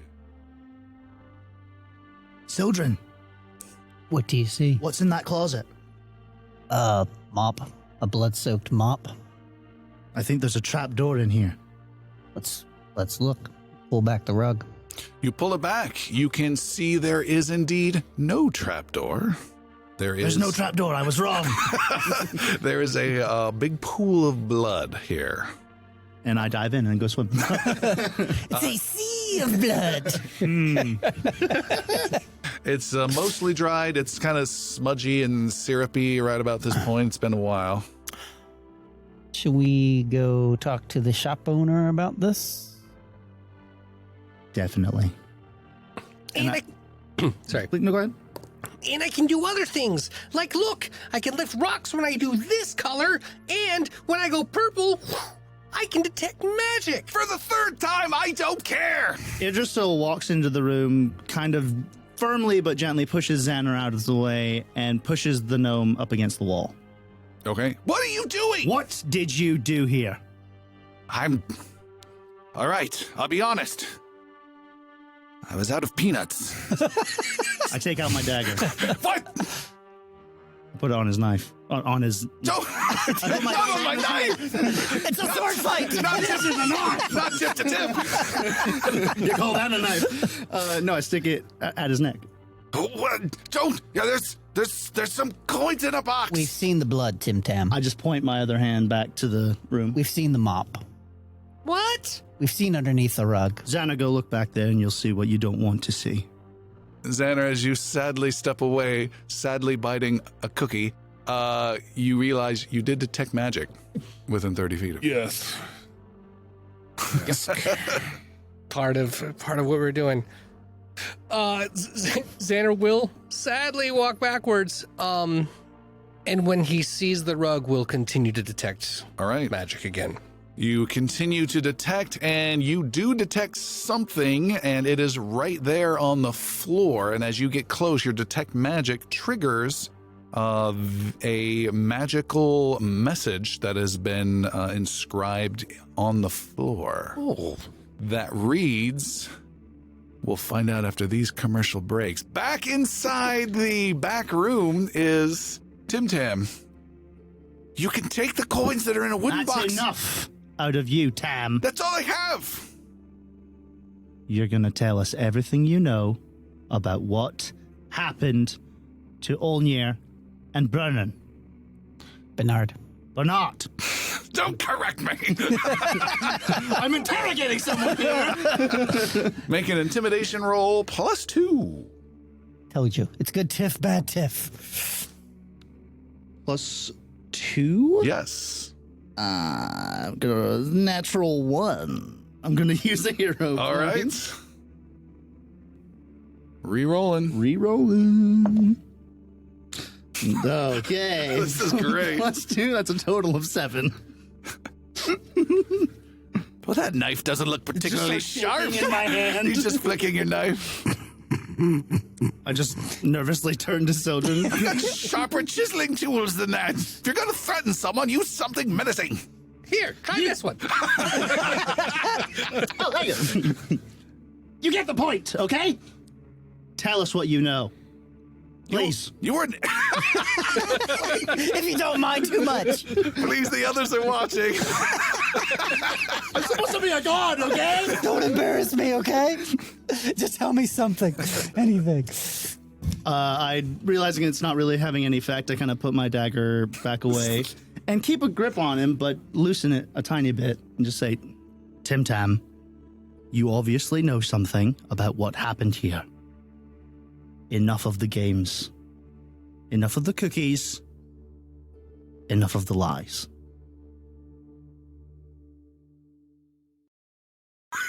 Okay. You want to play a staring game on a podcast? I will win. Roll a d20. We can just pause the recording for 10 minutes. The listeners will never know. But you just don't tell me. I mix in later. Idriso blinks first.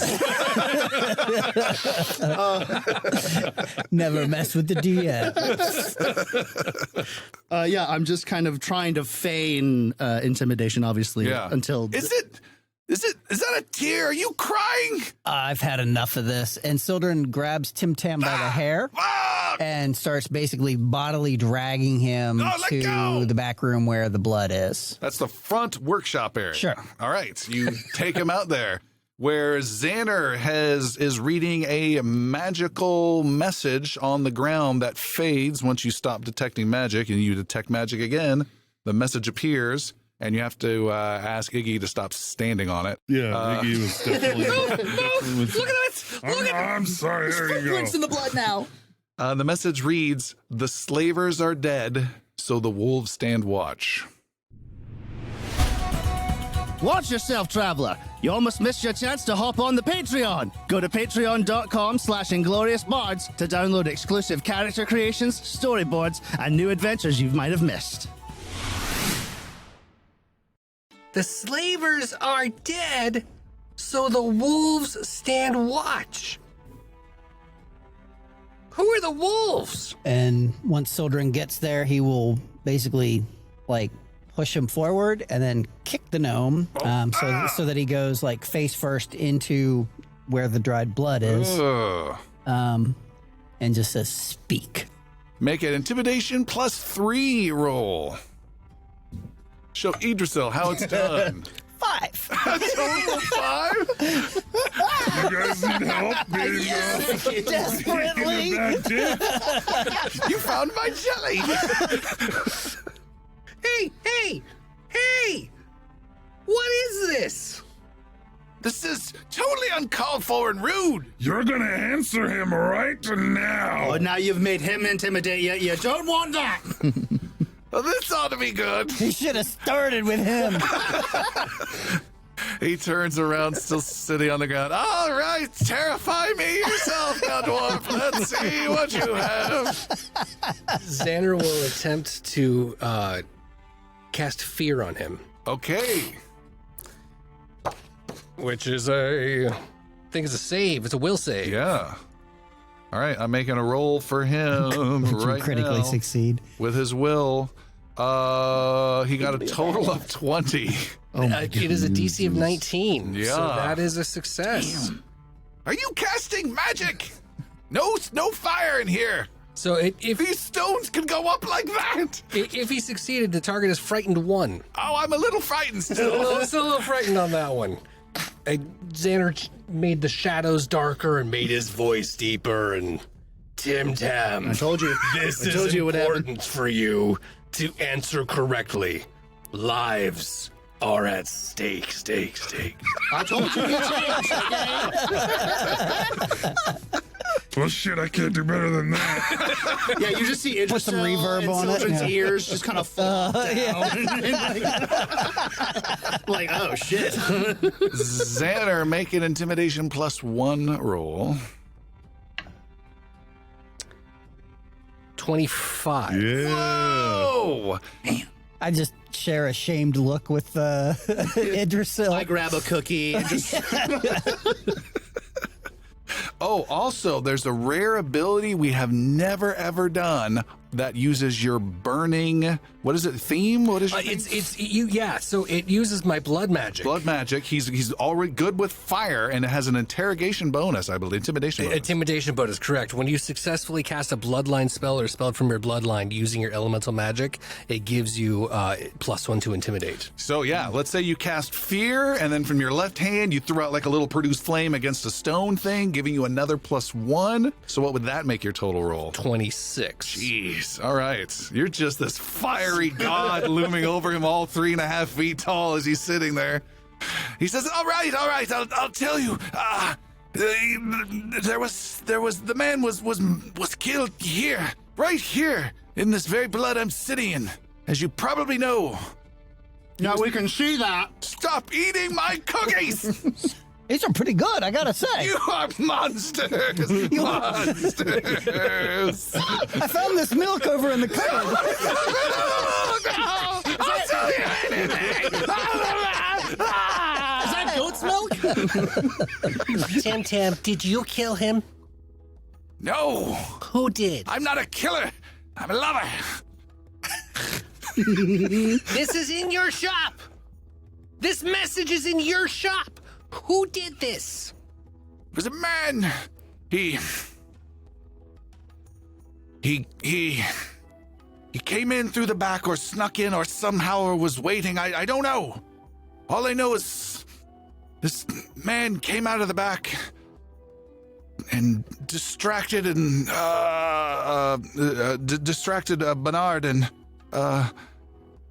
then attacked. I thought I was gone for it, and Bernard suddenly had his throat cut and blood was everywhere. He threatened me, said if I was in with these guards, I said no, and drew in the blood, and then he left, and I couldn't have a body in my workshop. So I took it out and very cleverly left no trail. Wait, You're not very clever. So why was Bernard in your shop in the first place? I don't know. He was shopping. For what? It looks like you make tombstones and signs. What did he have need for either of those things? He wanted some tombstones. That sounds right, yes. And I get right. Iggy gets right in his face. You need to start telling the truth. I've been telling you lots of truths. Why was he? He was not shopping for tombstones. Why was he here? And you're gonna answer me this time. There's gonna be more blood on the floor. speaking of tombstones, this is about the time Yathane comes in and lands on top of one. All right. And then it's like, Its claws are like digging into the yeah, tombstone a little bit. not it, she. She, sorry. Especially creepy because all the doors and windows were closed. Dun, dun, dun. All right, I'll tell you, just ease off. Dwarf. Bernard was asking for money. Money for what? He comes in from time to time. Money to... He was shaking you down? Yes, that sounds right. Did you give him money? Yes. I always pay. What was gonna happen? What would happen if you didn't pay? He would, beat me up, I'm sure. Is that good enough? Who left the message? The white-haired fellow who killed him.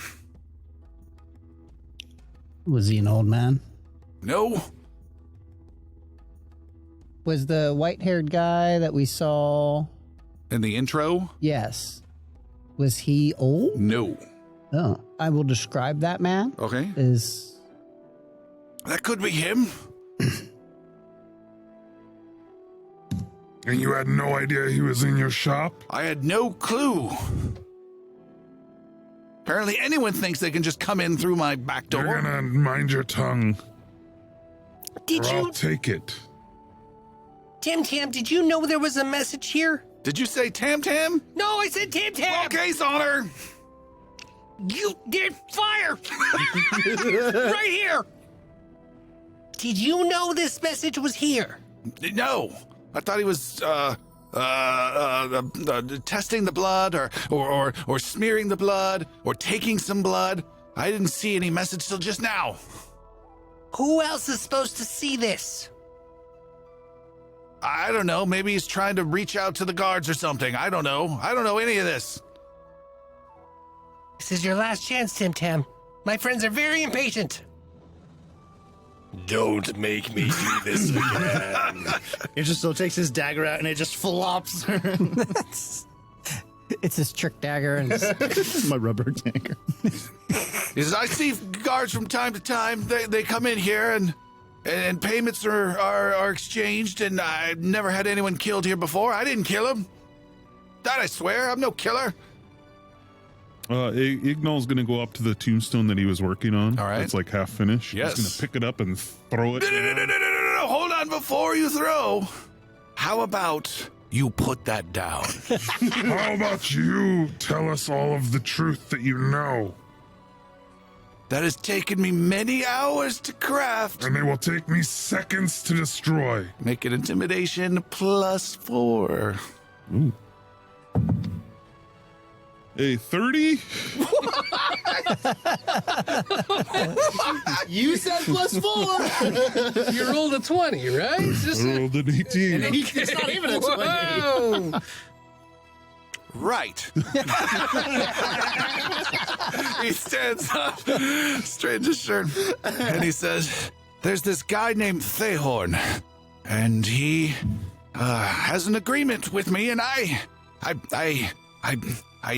take care of the guards, and I make sure they understand to stay out of the northern part of Tabernary, and importantly for what the heck was his name? Damn it! For Retho, Sergeant Retho and his men at the southeast gate. That any of Thehorn's deliveries that come through the gate go unaccosted, and so we can get whatever goods come through.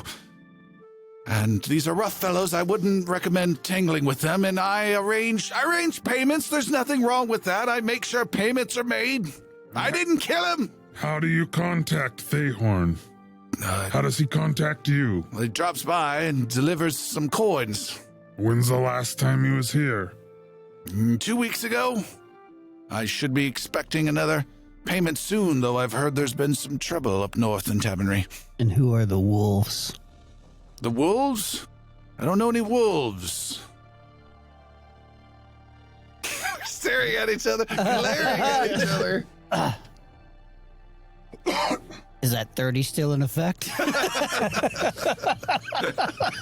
many sentences is the duration of that 30 intimidation? There's a priest in the square who was talking about the wolves and how they are a detriment to the city. He hung 2 people that I personally saw killed in the Low House block. This is another message about the wolves standing watch. Is that who the white-haired guy was? Well, 1, that sounds pretty stupid to hang someone who's already dead, and 2, I don't care. You see? I knew that! He said the same thing I did! It was stupid! Sorry, keep going. I'm done. I'm done with all of this. No, I'm done you're with not. you. You're not done until I say. Yes, sir. You're done. Oh, yes, yes. Holding it up high. And you have no other way to contact Thayhorn?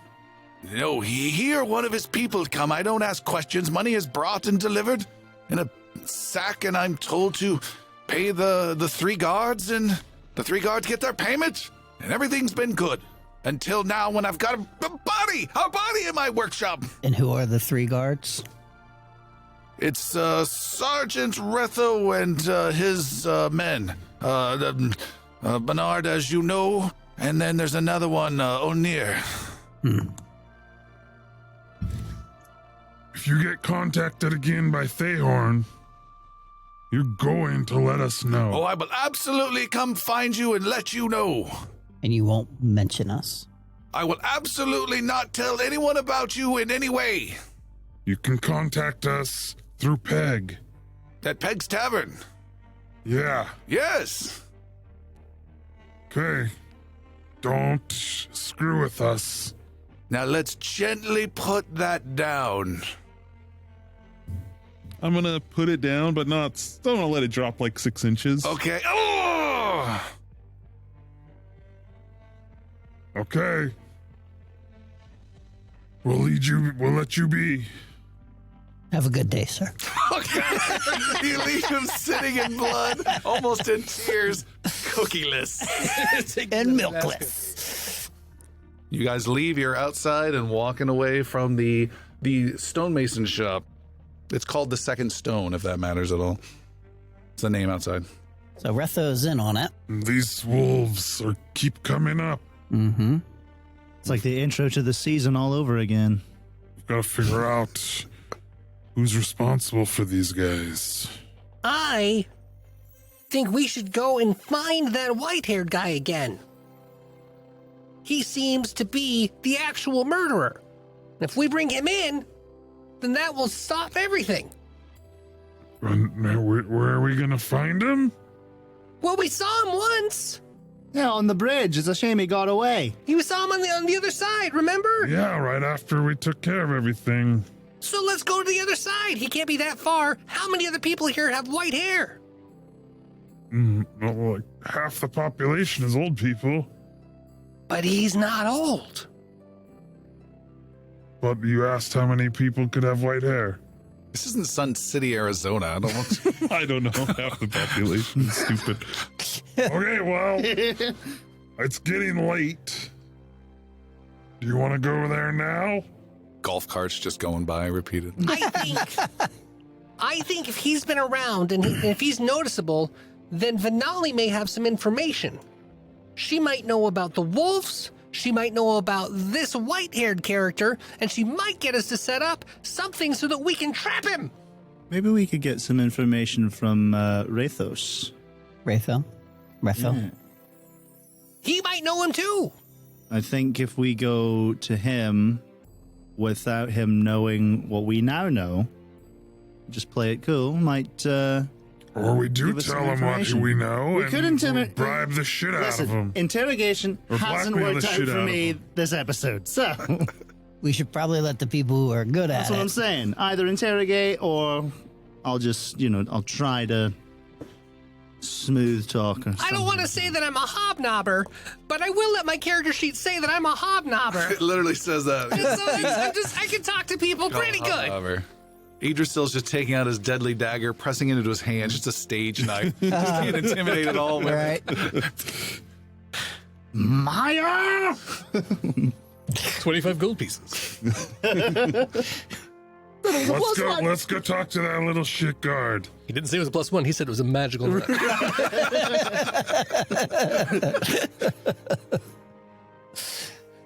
All right. All right, let's go. Let's go You talk to heading back to the Retho. southeast guard Yep. gate guard tower. yes, All to right, Retho. you guys head there. It's around 10 p.m. It's late. There is a guard again who's leaning against the guard tower. It's very quiet. No one's coming or going at the gate. The gate's actually mostly closed, slightly ajar. And he sees you coming. And he kind of The straightens gate up. is ajar. And he said, What do you want? You're back again? Go get Retho. All right, hold on. Sergeant! And you hear, hold on, I'll be right there. And you hear the clang of metal and the straps and buckles being put on, and a shield clattering to the floor loudly, and a sword being dropped and then sheathed. And then the door opens, and out stands a slightly handsome, fair-skinned man, and it is Sergeant Retho. Hello again. Let us speak. I thought you were Somewhere. about to say, let us pray. I did too. I was a little worried. Let us speak somewhere privately. We have information.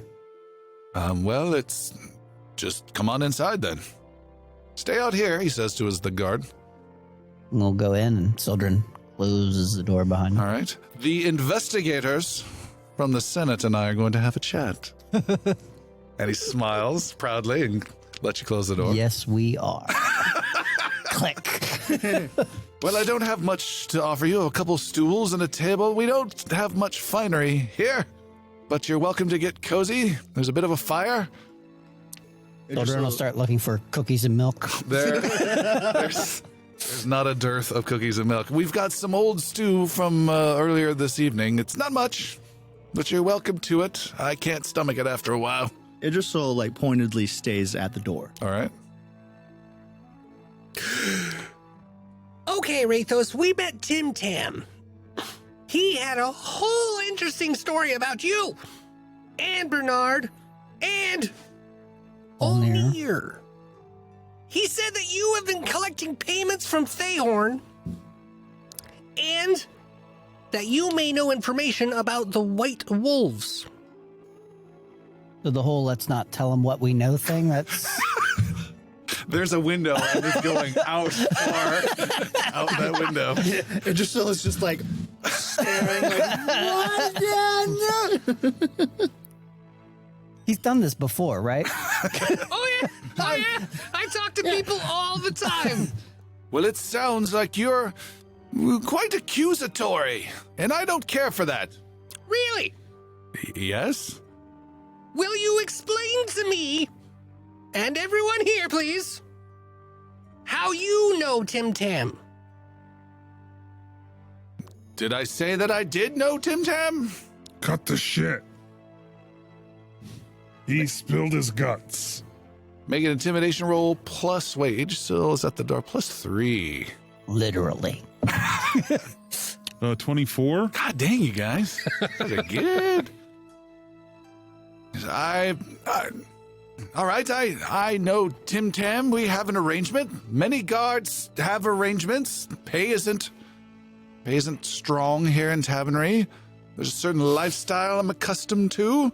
I like certain fineries. He shows his shiny, clean bandit armor.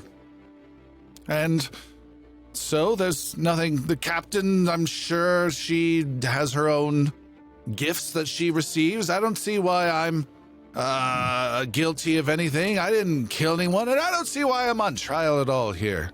Oh, I'm not here for trial. Oh, good. I'm Just here the to warn you you're execution. about to die. I'm about to die. There was an arrangement, right? There's a payment arrangement that you were getting from Thayhorn. So was O'Neill's. So was Bernard. They're both dead. Uh-huh. You're next. I'm afraid not. I'm quite handy with the sword. Are you? Yes. And the other two were not? Well, they were simpletons, old man and a drunkard. You'll be interested to know then that the blood that Bernard spilled all over the floor Yes. was enchanted with a message. Idrisil lifts up the bottom of his boots and shows him some of the glowing blood.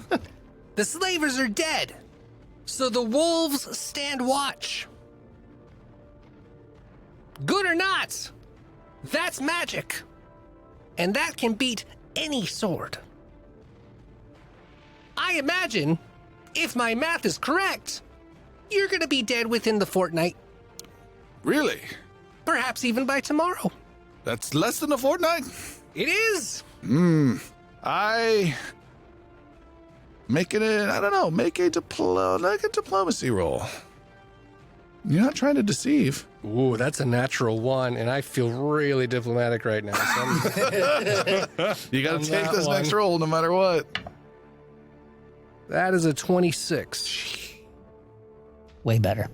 He says, well, that sounds just dreadful. I certainly don't want to die. My sister's in town. How would that look? You are from the city of Mirskan. You're official representatives of the kingdom. You're paid to protect me. Tell us what you know, and we can protect you.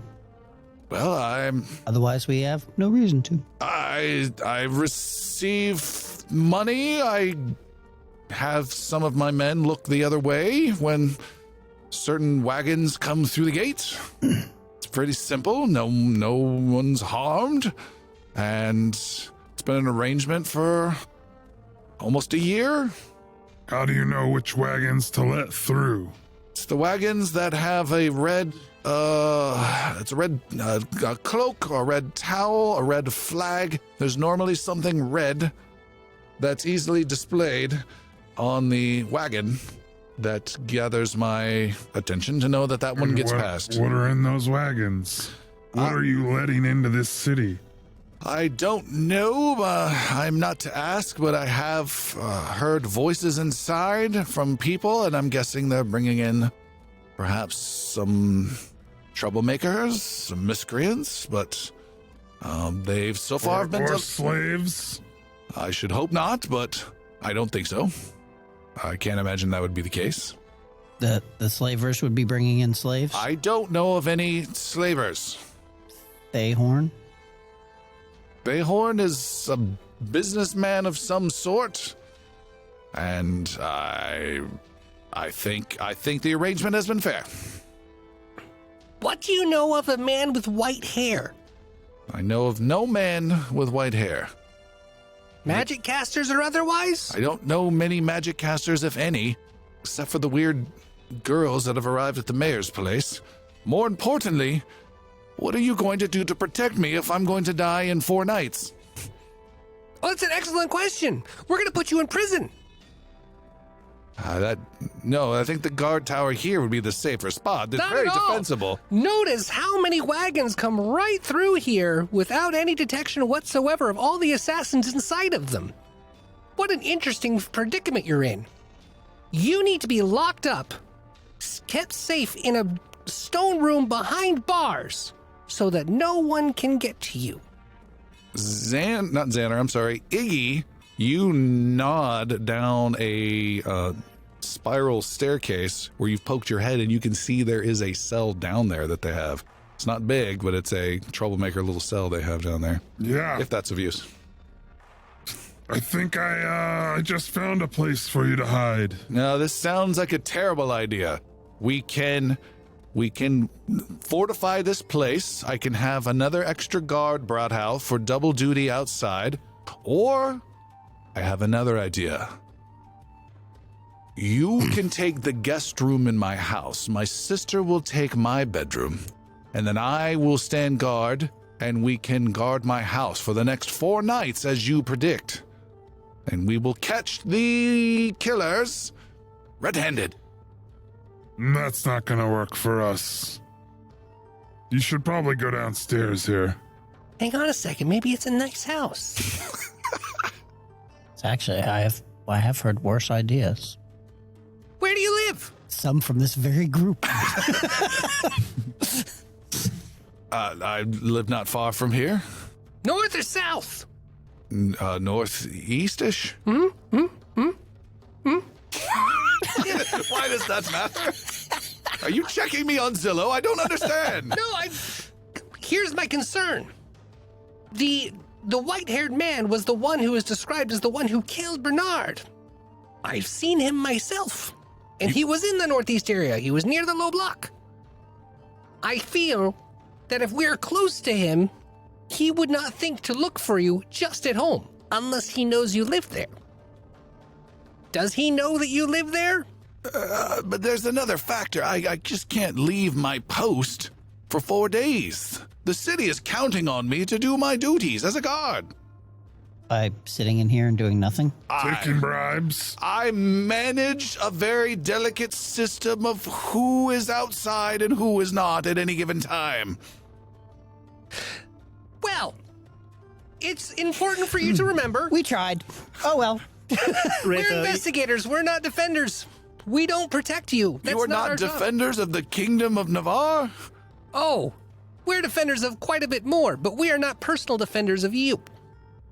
You have guards. You are a guard. So good luck. Wait. You seem to forget one important thing. I have coin.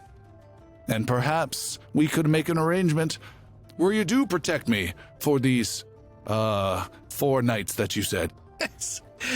You seem to not understand the caliber of people that we are. You do not know the coin that I have. I am speaking of 1 gold for each of you per night. Idrisil perks up and walks towards him. And is he showing coin or is he just saying? No, I'm just saying it. Idrisil walks up towards him Here's a man who understands business. and he looks at him right in the eye and says, "You've already traded coin for life.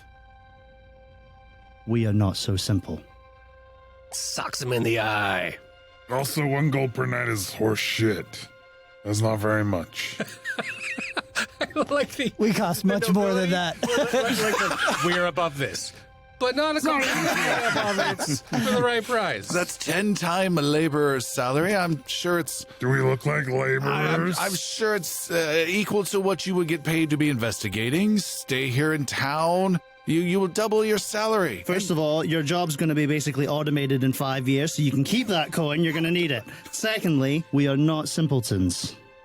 We are the defenders Of of Edlinholm and Navarre and all that encompass this land. you're defender of the entire Kingdom of Navarre and specifically the small town of Specifically. Edlinholm. The town of 200 souls. That's just rather odd, but all right. It is the capital of our hearts. May not be the capital of Navarre. Gain a hero point for that. Capital of our hearts. That's an episode name. Better than Fantasyland Costco.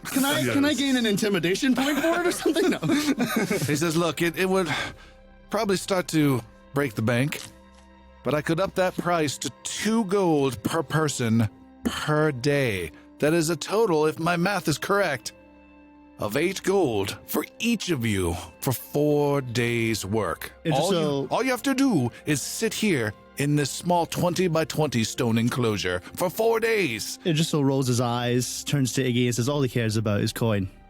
You can take care of this. And I just walk away from him, back to the door. Oh. Well, Sildren's like, it's not going to go good for you. that's more coin for the 3 of you then. We're not going to guard you. We haven't made that clear. Why wouldn't you? You are representatives of the kingdom. I am a representative of the kingdom in a way, kind of. Wouldn't you say? You're sergeant of the guard. That's kingdomish. We're investigators, and we have an idea of who we're going after.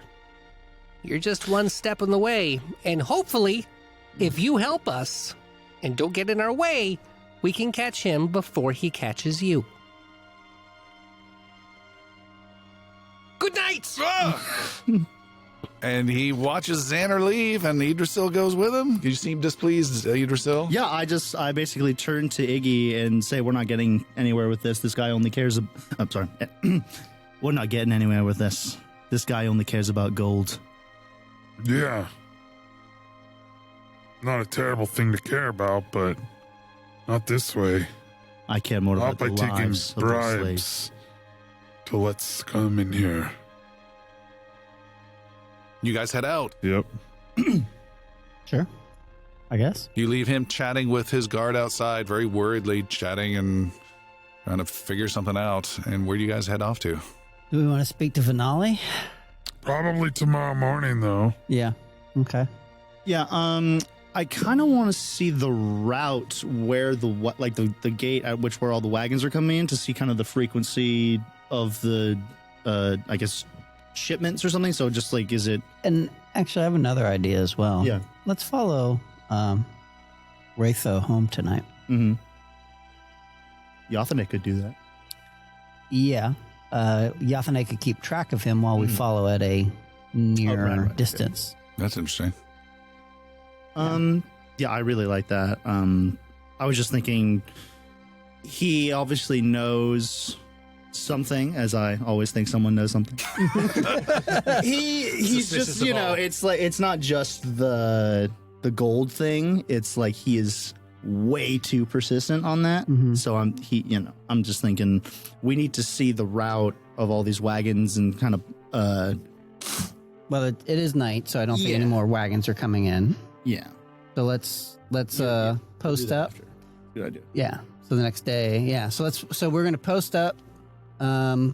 Keep an eye open for when Wraitho leaves tonight, and then Yathane will kind of follow him, and then we'll follow Yathane Okay. at a near distance. Maybe just in sight of him, but like making it very stealthy. All right. You guys are hiding in the shadows, alleyways, half a block inside the city, inside past the gate.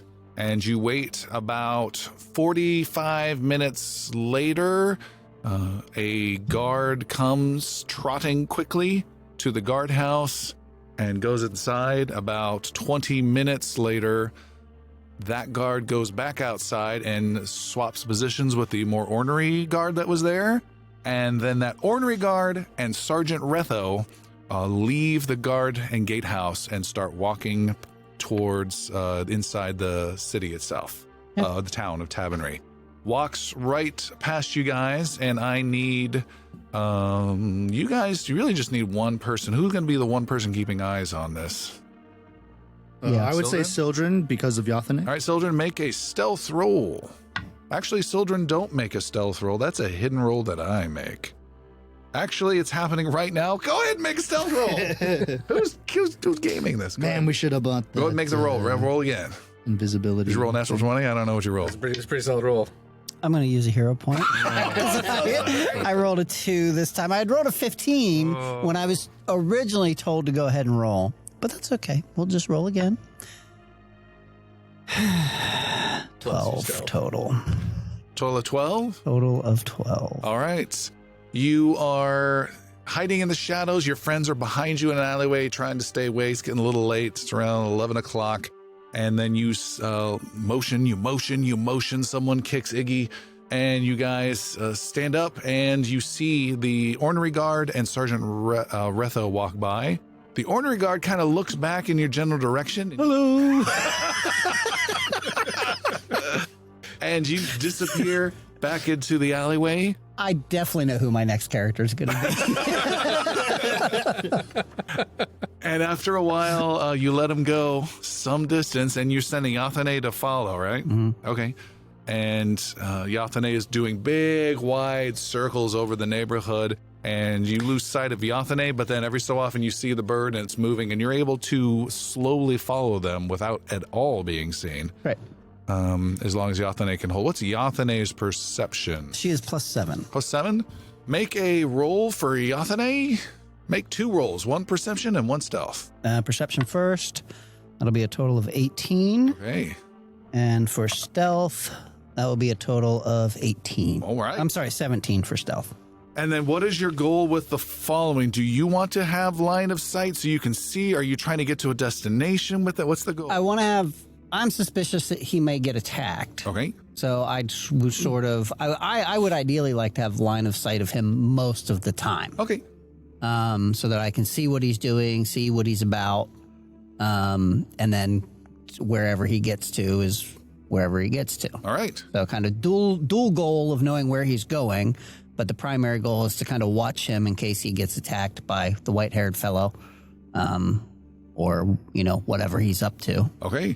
He If starts. he meets with anybody or anything like that, we should know that. All right, he starts making his way a little bit northeast of here, not to the north part of town as you thought, Xander, just northeast of his southeast guardhouse. So he's not going far. The guard he's with, they get into some sort of argument, and the guard throws his hands up in frustration and walks away down another road. Sergeant Retho is standing in the middle of this poorly lit road, kind of looks around, looks up at some strange little flying shape way up in the dark sky.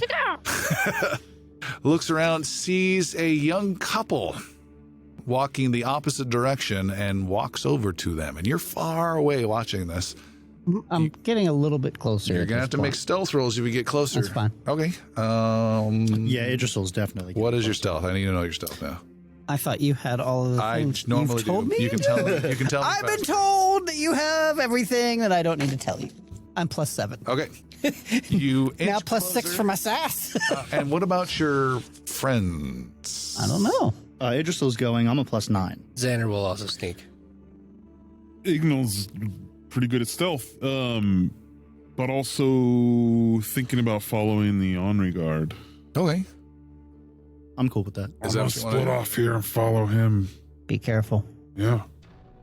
Send right. your bird. I- Send Yothane if you need help. Yeah, I'm gonna ask Will do. Sildren. Do you want to split up? Arrow for each person. Let's let Iggy handle himself. Cool. Okay. The three of you are sneaking up to try and get within earshot range, whereas Iggy, you have cut off left Yep. toward following the more ornery guard. Sildren, you can hear Sergeant Retho getting into some argument and yelling at the young couple. They appear to just be walking down the road, and as you get closer, he says, That's certainly not allowed. There's a curfew that's been issued, and you must come with me. Follow me." And they're like, "Well, we don't understand. No, it just happened like an hour ago. Follow me." And he pushes these confused young couple forward and is pushing them down the road, all the while looking over his shoulder behind him and looking up and looking in alleyways as he goes by. And off the three of those people walk. Yeah, Idrisil just makes concerned looks at Xander and Sildren. Almost like he knows we're following him, creating some sort of disturbance. So we'll keep on doing that. Okay. He walks and he gets to a house and stops and then says, "You know what? On second thought, you seem to be good people. As long as you head home straight away, there won't be any trouble. Go along." The young couple seem very confused. "I said go along." And off they go. And he opens the door, closes the door, and closes curtains, and turns down some lights to his house. They basically went out. Okay. Yeah, Idrisil turns to Sildren and just says, "I think he was using them as protection. Yeah. Agreed. We should go meet up with Iggy." Yep. Agreed. Hang on, just one thing. How close are we to the house? As close as you want to be. I'm gonna get right up beside it, just beside the door, and I'm Okay. gonna detect magic. Okay. Just what can I find to see if there's anything nearby? All right. Another blood stain. He just hears on the other side. There's a little purple nightlight outside his window. Xander, you detect no magic. You detect no magic. Your friends are waving you on, so you stop casting it, and then you detect magic right as you stop. Magic has just entered within 30 feet. Oh, shit. You guys, I just got something. He comes running, running back over to you guys across the street. I just started detecting magic. Just now. Do you know if it was coming from in the house or outside? Give me another minute. Detect magic some more. Okay, make a perception roll. Let's get in there. Oh, nice. That's a 21. Ooh, a 21. You hear a closing latch or door from up above. You do detect magic within 30 feet. Okay. From inside? Within 30 Just feet. within 30 feet. The door noise would it be muffled? No, it was above, not muffled. I hear something above us, and I am detecting magic. This is Xana running back across the street to you guys. It's over here. So from okay, not necessarily inside the house. Is there a way for Idrisil to get to the second floor outside and see inside maybe a window? Sure. There's some wooden awning type things. There's some old rotten crates on the side. You can kind of climb up a little bit I'm and trying to do that. scramble up. All right, make an athletics roll. He quietly starts scaling up the side of the building. That is a very nice 23. 23 quickly does it. He gets up there and Yafene's just sitting there. How's it going, Just babe? flutters her wings. I give her a nice pat and wish her well. I've been here. I could have done this. You're way too slow. And you are sitting on a kind of a fat a gardening box windowsill type thing. And there is wooden shutters right there that you're next to. And you're trying to listen for something, you said? Yeah, I'm like trying to see. I'm trying to keep myself It's stealth. wooden shutters are closed, so you can't see through it. Okay, then I'll like lean up against the pressed glass if I can and see if I can hear anything. Make a perception roll. Any type of noise, smell, anything I can get. Perception. Over here. Oh, nice. It's a 15. Total of 15. No, it's more than that. No. You rolled a You rolled a 17. I thought I rolled a 15. No, 17 plus your perception. Oh, no, at the I'm top. sorry. Okay, 26. We really got to keep our eye on him. Thankfully, he's cheating in the wrong direction. Right. You hear a muffled scream of a woman and a slamming door. Like, yeah. I jump down and immediately call for them to come towards the front door. Okay. And I'm like standing at the front door. You're at the front door. He's waving you guys over quickly. Okay. Xana runs over and starts pounding on the door. I thought you were going to try and kick it open. I was going to be so excited. You'd just be stunned there standing like a gnome in a garden. Every time! You're knocking on the door. Knocking on the door. All right. There is no response. Well, that was one time. Sildred will try to kick it in. All right. Make an athletics roll. Wow. I rolled Karmatic dice. It's a 2-year-old. I have only one more. He just starts kicking for a over door and over. kick. again. Yeah. If you don't do it, Idrisil's getting in. Trust me. Okay. Go ahead. Okay. I'm kicking the door in. All right. If he doesn't, I will. Stand aside. He just still comes over. Plus yeah, well, a athletics. total of 20. All right. With a big kick, you smash the door partway open, and a second kick sends it splintered. You're going to owe him a door, and you know how he is with money. The door... I loosened that up for you. The door comes flying open, and you guys go charging in, all action-packed. Meanwhile, there's just a boring street with a dwarf whistling alone on the other neighborhood far away. No. Back in the house! You guys go inside. I'm up the stairs before you can blink. All right, it is dark. You hear a scrambling of Idrisil as he goes up the stairs, stumbling just once or twice, but making his way up. So how far at this point? Well, how long has it been at this point? Since Iggy? Yeah. Maybe 10 minutes. Okay. So you could be anywhere Yeah. at this point. Okay. Just call his number. I was about to say. I'll just page him. I'll just page him. Actually, If only we had a- if he's running straight up, Xander's going to follow him up to the window that he was peering through, Okay. open it up, and I'm going to throw a fireball in the sky. My produce flame, I can throw it straight up, and I can throw it a lot. How far can you throw? Produce flame is what you're talking about. Produce flame, correct. I have 60 feet of range. All right. He just shoots a cone of fire into the air. All right, Xander, you go. Idrisil's up the stairs first. He goes up. You can hear some sounds of scuffling, struggling. Idrisil heads left towards the sound. Xander, you go up the stairs, head right, and push open the wooden shutters. They're latched. You flip the latch. You push open the shutters. There's a door that opens up right next to you. You slam it closed, knocking the woman back inside the small cupboard. You then stick your hand out. You throw up a fire that goes flying up 60 feet. There's about 10, 15 feet of building above you, so it's about 30, 40 feet of extra height. And we need a perception roll of just 22 or higher from Iggy, just to see it. 17. 17. Oh. Iggy, you see some sort of light off in the distance of a neighborhood, but you can't make out exactly what it is, and you are none the wiser.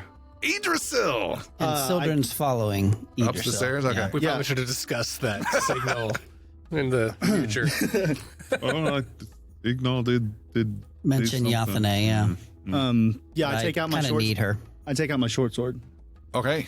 and I'm looking for the door with the most noise. You're outside a bedroom door, and you can hear breaking of some glass inside there. And your sword is out, and right behind you is the druid. What do you have in your hand, Sildren?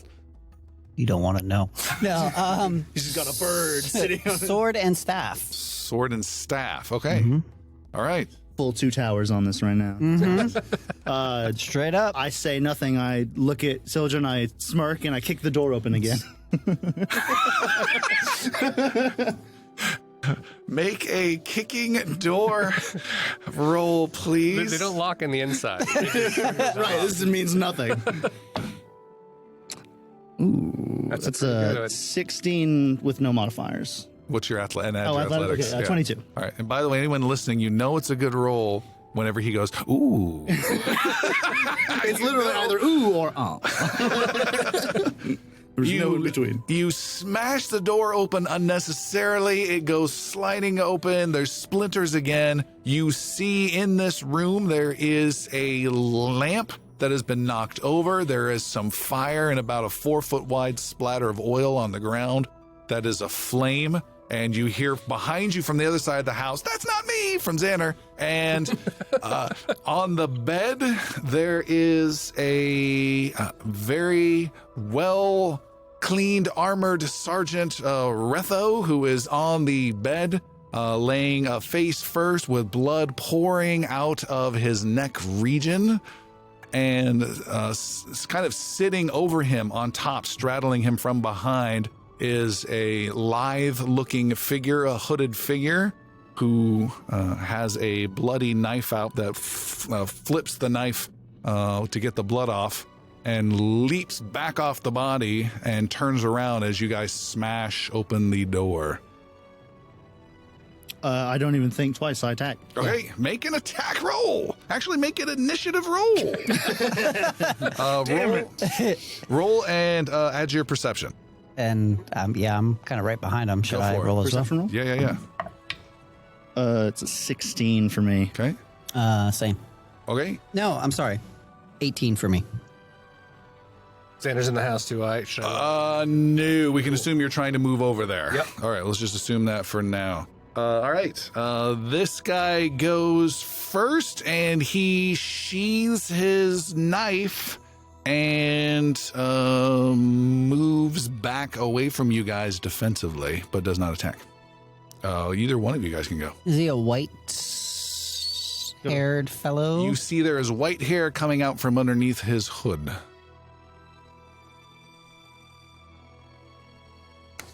Your guess is he's trying to find a way to get past you, and he's backing away. look for a silver medallion around his neck with a wolf on it? Just a guess. Look for a silver medallion around this. He's just running into the room. Stand down or we'll kill you. He doesn't move. He says, "Who are you?" The better question is, who are you?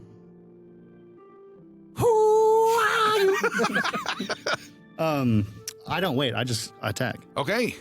I make one.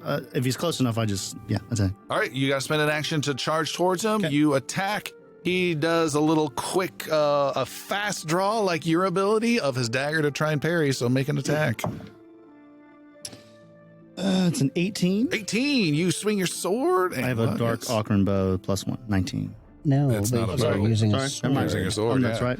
That's right. You swing your sword. He is able to quickly draw his long knife and parry that blow. You have one more action remaining. Parry that and attack. With a hero point to use, I rolled a 5. Oh, and I man. don't like rolling 5s. 19. 19. You swing. Wow, that's pretty good for a second attack. You swing and miss. Jeez. Yes. I'm gonna use my last action. No, that was it. You had to move and you sorry. swung. You My move bad. and swung.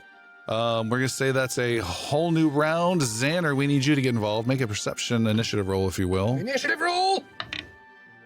Cool. That's an 11. Oh, God. All right. He, with his knife, once again, sheathes it and tumbles past you, Idrisil. Let me make an acrobatics roll. And tumbles past you, runs past Sildren, and says, "How did you find me?" He says, just running right by you, and then almost knocks into you, Xander, and says, "Excuse me," and goes running past you, Xander, and running towards that bedroom you just came out of. He slams the cupboard door closed as the woman tried to get out, knocking her back in, and he's running for the open shuttered window.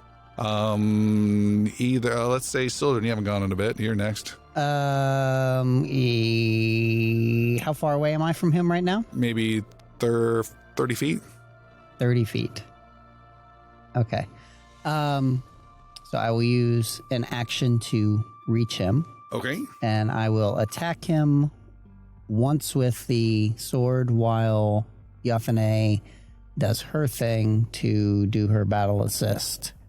All right. So the Yathane goes first, screeches in, and starts clawing at his eyes. Right. All right. And that gives you a bonus Right. if you're able to pull it off.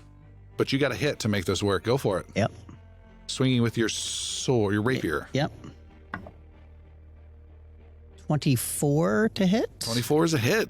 Nice. I'm sorry, 25. 25 is still a hit. I will do 6 points of damage, Right. and then Yathane does her thing. Which is? Basically, she's blinding him, and he's going to take bleeding damage of 1d4, persistent bleed damage, and he'll be dazzled. Dazzle until he gets rid of that. Correct. All right. And dazzle means it's harder for him to get his strikes in. Right. Nice. And he's trying to swat away this crazy bird he was not expecting to come in the window he's Right. trying to get out of. Idrisil, you may go. I drop my short sword and I quick draw my bow. Okay. So not wasting an action to drop the sword. Just drop it, quick draw the bow, and I fire it. Before you roll, Is with Sildren in the way? half, a little bit of Sildren, half of Xander. But with the blinding and the bow, you can do whatever you want. I'm going to interrupt with a line. He says, hold! And he stops and holds out a hand and stops running towards the door and is trying to fend off Yathane with the other hand. Idrisil has the arrow knocked. Yes. And he just stands there resolutely and waits for Sildren and Xander to kind of stop moving. They seem confused as to why he spoke suddenly. All right. He's correct. I seem confused. Yathane will back off and sit down on the windowsill that he was trying to. All right. He's still just clutching his eyes yeah. and the scrapes all around I him. look back into the room with Retho and I look at him. Why should I wait? Why should you live while he dies? Because you don't seem like you're a killer like these guards. I fire the arrow. Oh, Jesus. We need information. With a hero point, because that's a natural one. My last hero point. Thank you for giving me one. Almost killed Yathane. Oof. Total of 15. 15. That arrow goes flying out and hits nails the wooden shutter into the wooden wall behind him. And Sildren's like, hold. Hold my actions there. All It was right. a warning. It was a warning. Totally a warning. It was a warning. Until flames start burning from the gnome. Hold. Xander, you haven't got to do anything. Hold. Let's forget all about Iggy, who hasn't got to do anything. He's pegs, like eating some biscuits and drinking some beer just shortly to himself. Those dumb shits followed that guard. I was kind of picture Iggy like, I can't read the street signs. Can you help me find my friends? No, I'm getting shit-faced. Someone said something about a curfew. I need help. Was I supposed to be doing something? Where's Sir Brenros? Xander. Xander is going to change the Xander's getting ready to blast an ice frost, so he was really, really bright blue for this one. It's going to change it to purple, and he's going to detect magic instead. Okay. See if he can pinpoint, because he was feeling it 30 feet before. Okay. You can detect magic, yes. Okay. What are you doing here? And what is your purpose? Because I'm taking out scum like that. Fair.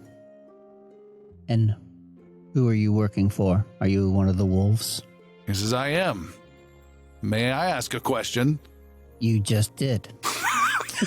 He's continuing to wipe blood away from his eyes. What's your question? Who are you working for, and how did you get here so quickly? We are what you would call unaligned with anyone. We are defenders of the realm. And Idrisil closes the door to the bedroom so we can't see the blood coming under the door. Would you mind putting the bow down and turning your gnome off? What is the purpose of the wolves? Purpose of the wolves is to restore order to Navarre. How so? You don't know much about the wolves then, do you? I'm asking the questions here. Indeed you are. Indeed you are.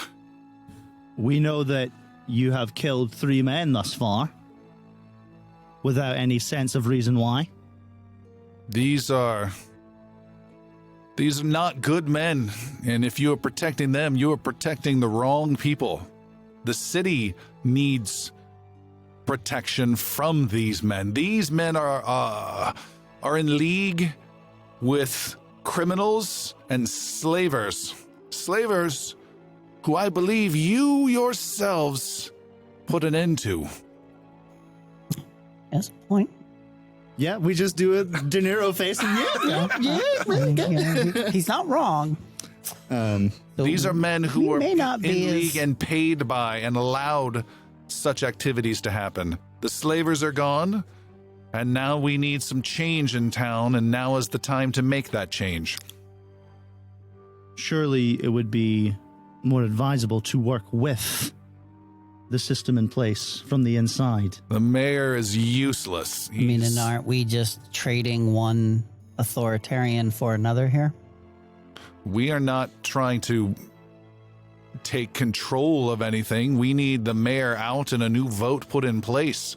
Someone who's not just going by whatever whim floats past him as the mayor does and takes whatever coin he can and enjoys luxury in his little house. We need someone who will actually care about this town and about these people. So you are claiming that you are noble in intent and purpose here. As intent as a man who just slit the throat of a man tonight can be. He slams the cupboard closed again as it opens up. Keep your mouth shut! Yeah, it just so, puts the bow away firmly, but walks towards him. It would be better for you and your organization to come out of the shadows, would it not? Work in the daylight with the people. show them the hypocrisy?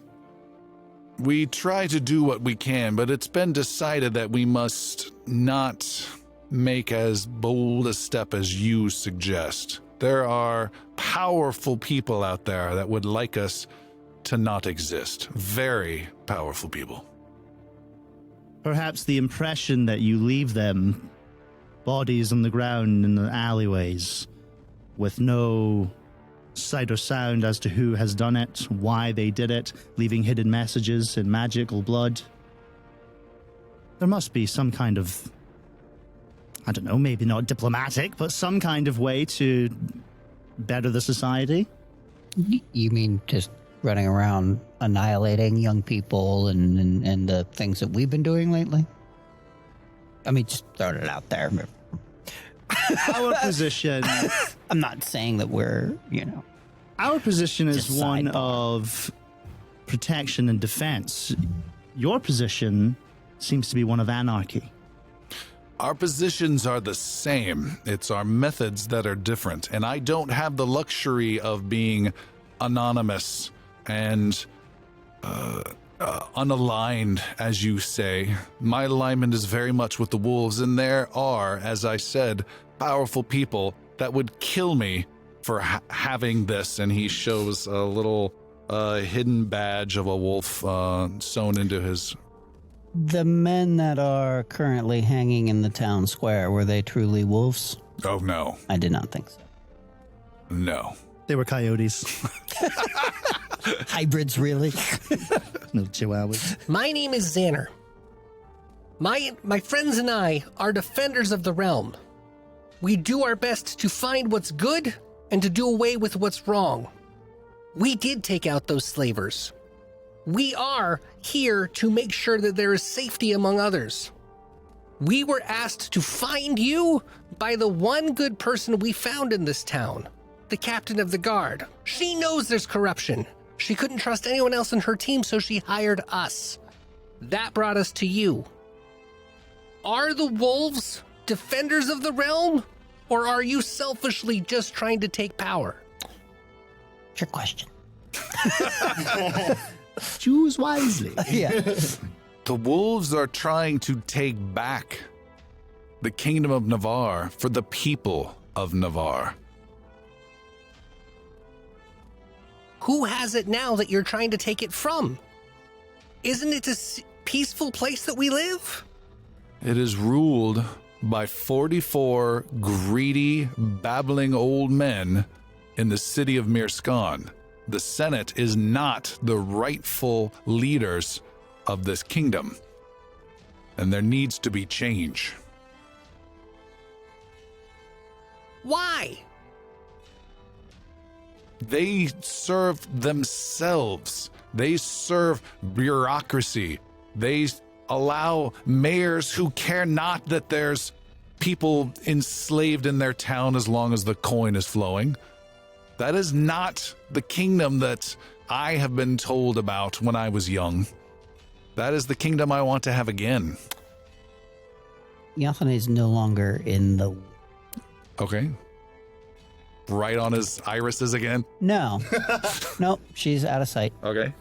She's flipped away. She just kind of hops back out the window and goes... kind of falls off of it. He sits down in a chair. Yeah. Hear me. You sound noble. Though your means are crude, we can't judge them. We've had our own. We came in with swords after you, after all. Rather quickly, I might add. A great stealth roll. Are there more of you, or are you just based in Tabernary? That would not be a good question for me to answer. Let me put it more plainly then. Could you use our help? Make a diplomacy roll, Xander. Yeah, Xander rolled a natural 1 on that one, so he's going to use his last hero point. Because again, feeling a little bit more diplomatic than just a 1 there. Use the same die. That's always worked out, right? Cool. That's a 3. So that would bring the diplomacy up to a 12 and a proud smug stare. Could use our help. I don't know you.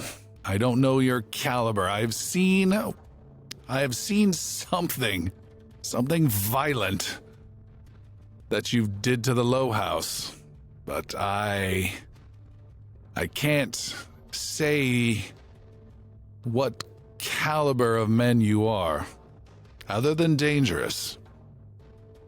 Well, and not the best of shots, he says, plucking an arrow out from behind him on the shutter. I would say for the time being, it seems our purposes are well enough aligned. Who's the lady in the cabinet? Oh, his sister, the sergeant. Rethos' sister. She's visiting? Okay. Are you willing to share more of your cause? For what purpose? With you. You're working with the captain, and she, I don't think, is as corrupt as these guards, but she worked for the mayor. She is... So then, therefore, you work for the mayor. No. She is a bright spot in the darkness that you see. She is one of the good ones, if you will. I don't want to fall on the wrong side of history. If you really are the good guys, if you're the ones that are trying to save Navarre and be the true defenders of this kingdom, I want to be a part of that. But hear me. If you are corrupt, and if you intend to bring down the beauty of where we live, you will be ended. I am going to be on the right side of anything. I think you sound to be more noble than anyone I have spoken to, with the exception of the captain. I would like to know more of your cause, and if it's something that would fit us as well. Do you have a website we could visit? Do you have a pamphlet? And we'll stop there for tonight.